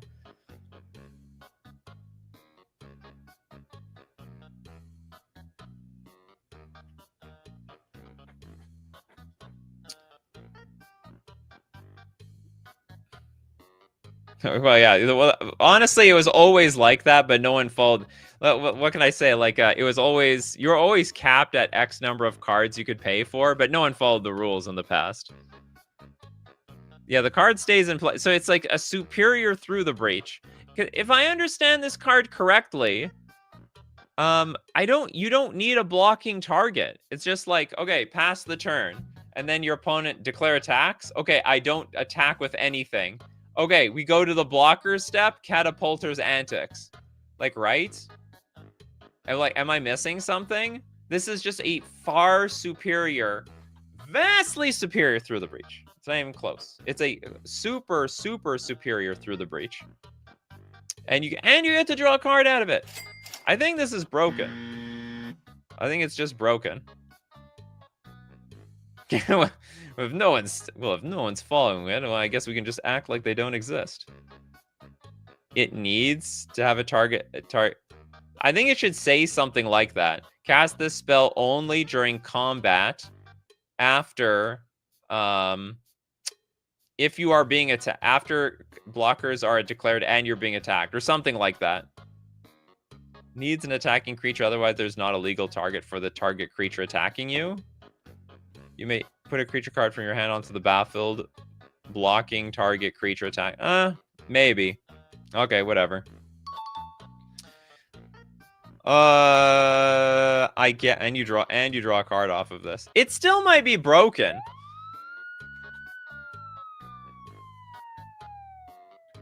Okay, how about this? You don't draw the card. I hope it's fair. It might not be. Okay, next up, let's take a look at. Oh, we're gonna go to Joel West. I was gonna get to you, Elixir, but you got bought out by Joel West. Romanku and Zipporah. Very hard to pronounce. Romanku. There we go. My partner, commanders. Did you draw it yourself? We got, like, this is like a high school doodle. 5 mana for a 2/4 human druid noble named Zipporah, Emancipated Princess. Creatures you control with keywords and no other abilities must be blocked if able. What the hell keyword is... What kind of ability is that? Creatures you control with keywords and no other abilities. This is just a bizarre ability. Now, if Ramanku, okay, the partner, is on the battlefield, then the princess has protection from creatures and combat damage can't be prevented. Then if for 4 mana, tap, target non-human creature you control fights target human or elf creature you don't control, and you have partner. I mean, it's very strong, but I think it's fine. Do we really need this ability? Creatures you control with keywords and no other abilities must be blocked if able. That is just worded really clunky. Just really, really clunky. I don't know how to word it better, though. It should be just like creatures with abilities must be... I don't know. Creatures with... Not everything is keyworded, though. And also, there are some abilities that aren't keywords but became keywords later.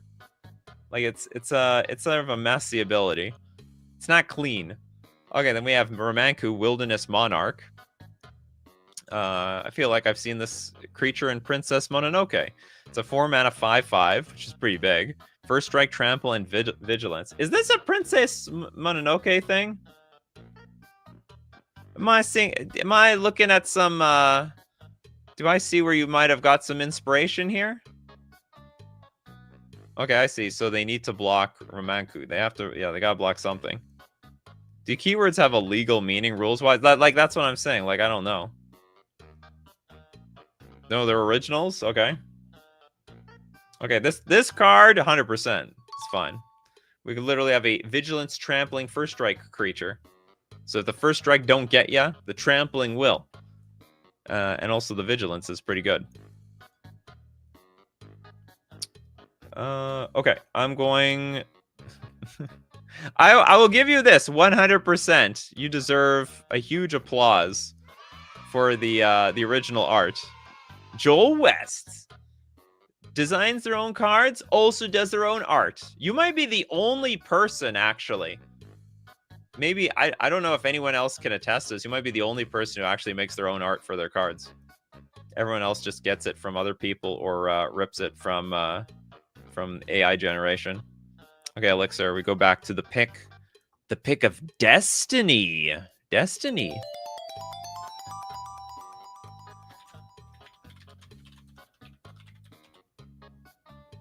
Uh-oh. The pick of Destiny does not exist. I definitely didn't spell that wrong. Maybe there's no the. Pick of Destiny? Is it close to the bottom? I can't find this one, Elixir.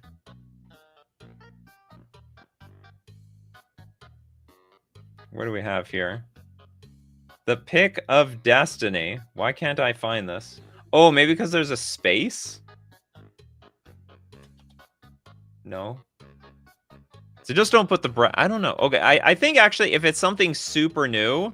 Oh yeah, you even tried to warn me. Recently posted if it doesn't show up.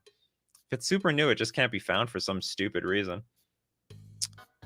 It's still better than Reddit. Okay, the pick of Destiny for 2 mana. Legendary artifact equipment. When the pick of Destiny enters, target opponent creates a 4/4 black demon creature token. And as long as the pick of Destiny is equipped, bards you control have other creatures you control have +2/+0, and also equip Bard of 0.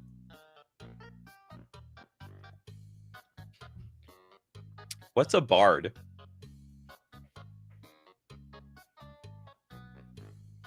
I've drawn my card exactly once, and I made my avatar. Congratulations, Majra. I'm very proud of you. I also made my avatar. It's a creature type. Oh, is it from the D&D set? Sanders target opponent creates a 4. They get a 4/4. As long as Pick of Destiny is equipped. Other creatures control have +2/+0. So everything's big. And it has to be equipped. Well, okay, I think it has to be fair. There's like a lot of ways of interacting with this. I guess it's good. It's good for a token deck, right? Like you can. Hold on, why is this equipped for 0? I guess equipped for 0 is okay. It's nothing super lethal. So if you equip for 0 to a 1 token, buff up all. Oh no, it has to be equipped. Bards you control. Has to be bard tokens then. Bard is a musician who plays and sings. Why are the bards getting in for combat? So it sounds even harder to use. Okay. Easy total pass. Okay, time for the donations. Okay, hold on. Before we get to the donations, I'm just going to fill up my cup. This show has gone for so long, I've run out of things to drink. So give me, if anyone wants a donation, let me know in the chat and we'll look up the card. Just put like, I want a donation and then the card.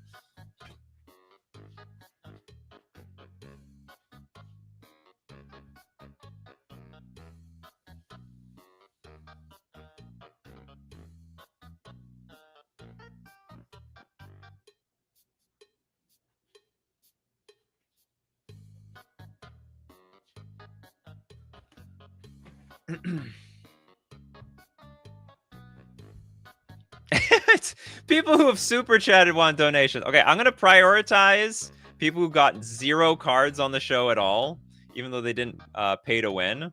But if there's still cards to be divvied up, I'll give it to people who have also donated. Okay, Lightning Hand Axe from Benovsky.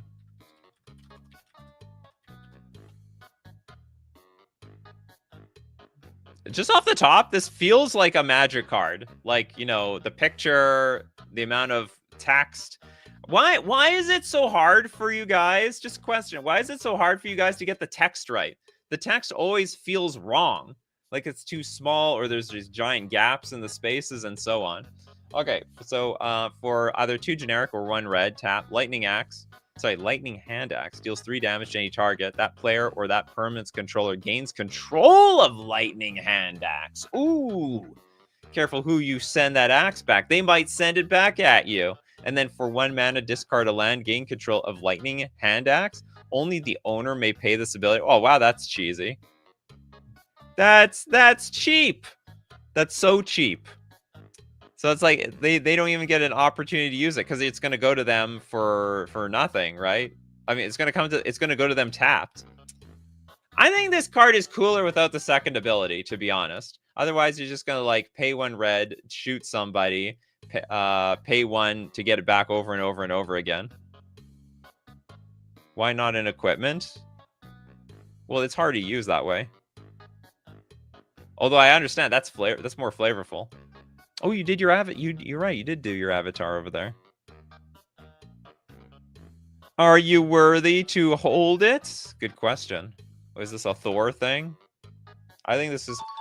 the card as designed is probably fine. I think it's cooler if you, like, pass the axe around, though. Okay, who else? No card... I guess it's really a no card yet type of show.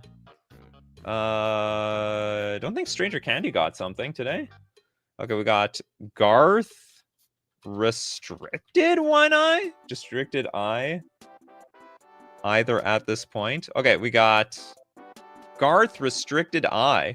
5 mana for a human warlock. Tap. Choose a card name that hasn't been chosen from among Dockside Extortionist, Hull Breacher, Coalition Victory, Naidu Winged Wisdom, and Mana Crypt, and Jeweled Lotus. Create a copy of the card with the chosen name. You may cast the copy. You still pay its cost. Basically, can we play banned cards? Is that fair, actually? So, like, the other Garth, when I did that, right? You can play Black... You get a token of Black Lotus. Yeah, again, this is the second time we have no power toughness on the show. How do we keep screwing this up? But we get the idea. Yeah, print for chaos. Print for insanity. We need, okay, for Genka, you need to update the bingo card for like no power toughness. This is becoming, well, I don't know. I don't know how common it is, but it's like it's happening more and more often. Okay, anyway, absolutely not. Okay, Dimitri wants a donation. Oh my god. We haven't seen a Dimitri card for half a year. The Dreamwalker. I think it's 2 cards meant to be double-sided. Can't you give me 1 card? Oh god, Dimitri. Okay, I'm going to look at one side because this was a donation. Good god. See, this is chaos ensues, that's for sure. In my opinion. I don't have to read the damn thing. I know it's gonna ensue chaos. 100,000,000%. If you have not seen a Dimitri card, Dimitri is legendary. All right, legendary for this. What is even the mana cost? 28? Yeah, 28 for a human demigod. It's a 16/2. Affinity for ally, advisor, child, citizen, cleric, elder, hero, lord, townsfolk, and god. Why you have a deck full of those cards, I don't know. It's got indestructible, vigilance, prowess, lifelink, banding, amplify, sunburst, frenzy 2, dethrone, absorb 30, awaken 50. And then for 150, Exalted Battle Cry, whatever that means. All auras you control have aura swap of 0. And then when this creature enters the battlefield, you may choose to have it exile until the end of your battle phase and then return to the battlefield transformed. Yeah, that's a lot of mana. I mean, frankly, for the amount of mana you spend on this, you might as well win the game on the spot. It's funny, it's only a 16/2. It is indestructible. I think it still dies to like toxic. It's funny, you play this thing and then your opponent goes Toxic Deluge for 2.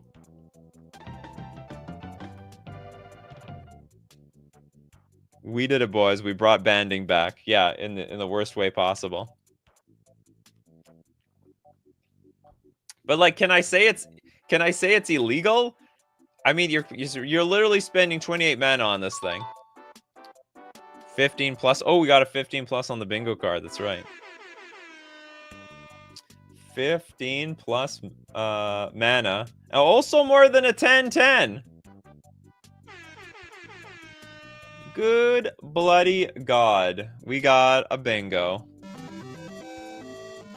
Oh no, it's not a 10/10. Sorry. Backspace. It's a 16. It's a 16/2. Alright, no. Not bingo yet. But more than 10 mana, that's for sure. A huge chunk of mana. Didn't happen for the last 4 months. I also posted 2 or 3 bingo cards, but you keep returning to this one. Oh, I might be missing them in chat. Also, other people are posting bingo cards. Okay, next up. We got okay, who else? Okay, Sageker wants a donation. LeBlanc. Chains of Fate. Ooh, I like the picture. We have a 5 mana 5/5 human advisor. Does she have like an eye in her head? Or is that like just it's a gem? Can only be blocked by 3 or more creatures. It's got super menace. When LeBlanc is blocked, she deals her power as damage to all creatures blocking her instead of dividing it. This is basically, don't block me. When LeBlanc deals combat damage to a player, she deals that much damage to all other players. Oh, so they basically deal damage to one, deal damage to all, effectively. When LeBlanc destroys a creature, put a +1/+1 counter on her. She has no other ability except, like, basically dealing a ton of damage to people.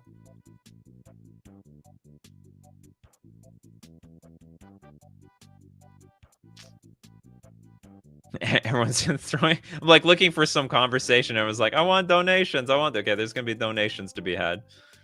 She hits her owner too. Oh! Question. If you hit yourself with your commander, does that count as commander damage?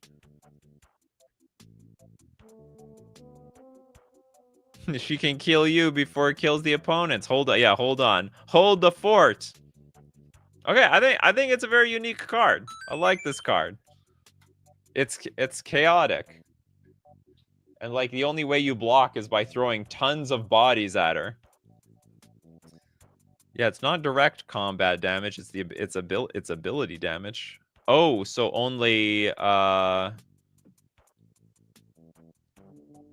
but it doesn't matter, right? Commander damage has to be combat damage specifically. Oh, so only one person's going to get the commander damage and then everyone else gets ability damage. Okay. Probably should hit you for commander damage. That would be thematic.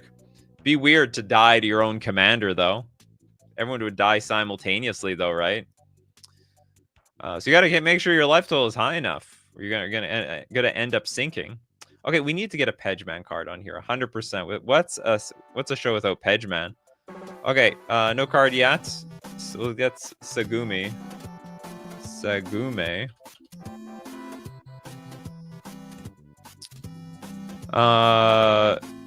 Feels like a Winter Fox card. It's a black, blue, white, colorless, and a generic for a 2/4 Moonfolk Angel God. With flying and ward 2, casting spells, activating abilities, and targeting do not cause abilities of sources your opponents control to trigger. And then if casting a spell, activating an ability, or targeting would cause an ability of a source you control to trigger, it triggers an additional time. So it triggers twice. So casting spells, activated abilities, and targeting do not cause abilities of sources your opponents. Okay, so your opponent, it's like you made sort of a mom, right? You made an Elish Norn. Pedgeman Dono wasn't directly to Pedgeman. It was passively made to Pedgeman. It was just a random one. The ward. It's only 2. No big deal. Yeah, it's rebrand. That's exact. It's rebranded Elish Norn, the way I look at it, which is totally fine. It's mom, but for ward, for stuff like Ristic Studies, and for Cascade and so on. Interesting. I didn't even look. I didn't even think about that angle. Was not even on my radar. So it technically has ward 4 because it triggers twice. Ooh, which basically makes it indestructible. Because we all know that once the ward hits 4 or higher, no one's going to be paying that tax. Never. Okay, we've got okay, we're not done with the donos. You know why? The bingo card. We have 2. How many donos do we have? 2 donos. More than a 10/10. Another haste. Too much X. That's so specific. Okay, we're going to go. Okay, Toads wants a dono. You almost never get anything on the show. Turducken.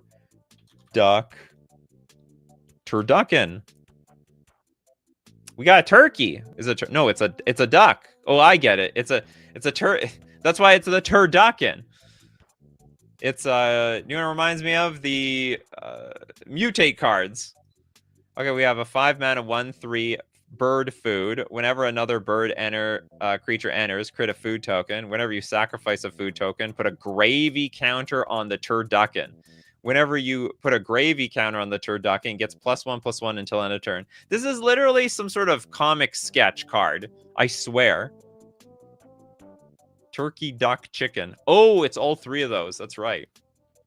And then when you eat it, it's like, it just tastes like chicken. Because everything tastes like chicken. It's like I could make a sketch out of this. I play the turducken, and as we all know, whenever another bird enters the battlefield, I get a food token. And when I sack that, you might wonder what I'm going to do with those food tokens, because when I sack it, I get a gravy counter on my turducken, and then that's the right moment when I put the gravy counter on the turducken, it gets +1/+1 until end of turn. Actually, it doesn't make any sense. It's getting more plump. We're putting gravy on it. It sounds like it's already alive. Put the gravy on after it's cooked. Jesus, Nikachu, you're still streaming? I know, I'm still streaming. Okay, that was one that was one donation. Spectral Maniac never gets a card on these shows. The Guild.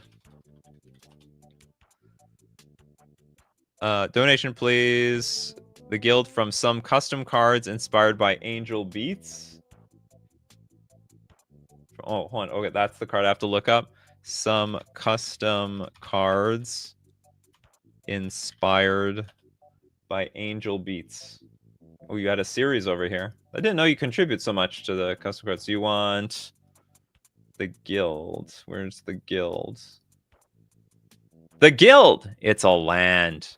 Legendary land. Enters the battlefield tapped and adds a red. And also for 3 mana tap, create a token that's a copy of target artifact you control or target artifact card in your graveyard. What? So we can just keep making 1 rings or something? This card is insane. I think this card is absolutely insane, even for like, even though it comes into play tapped. This is the lowest.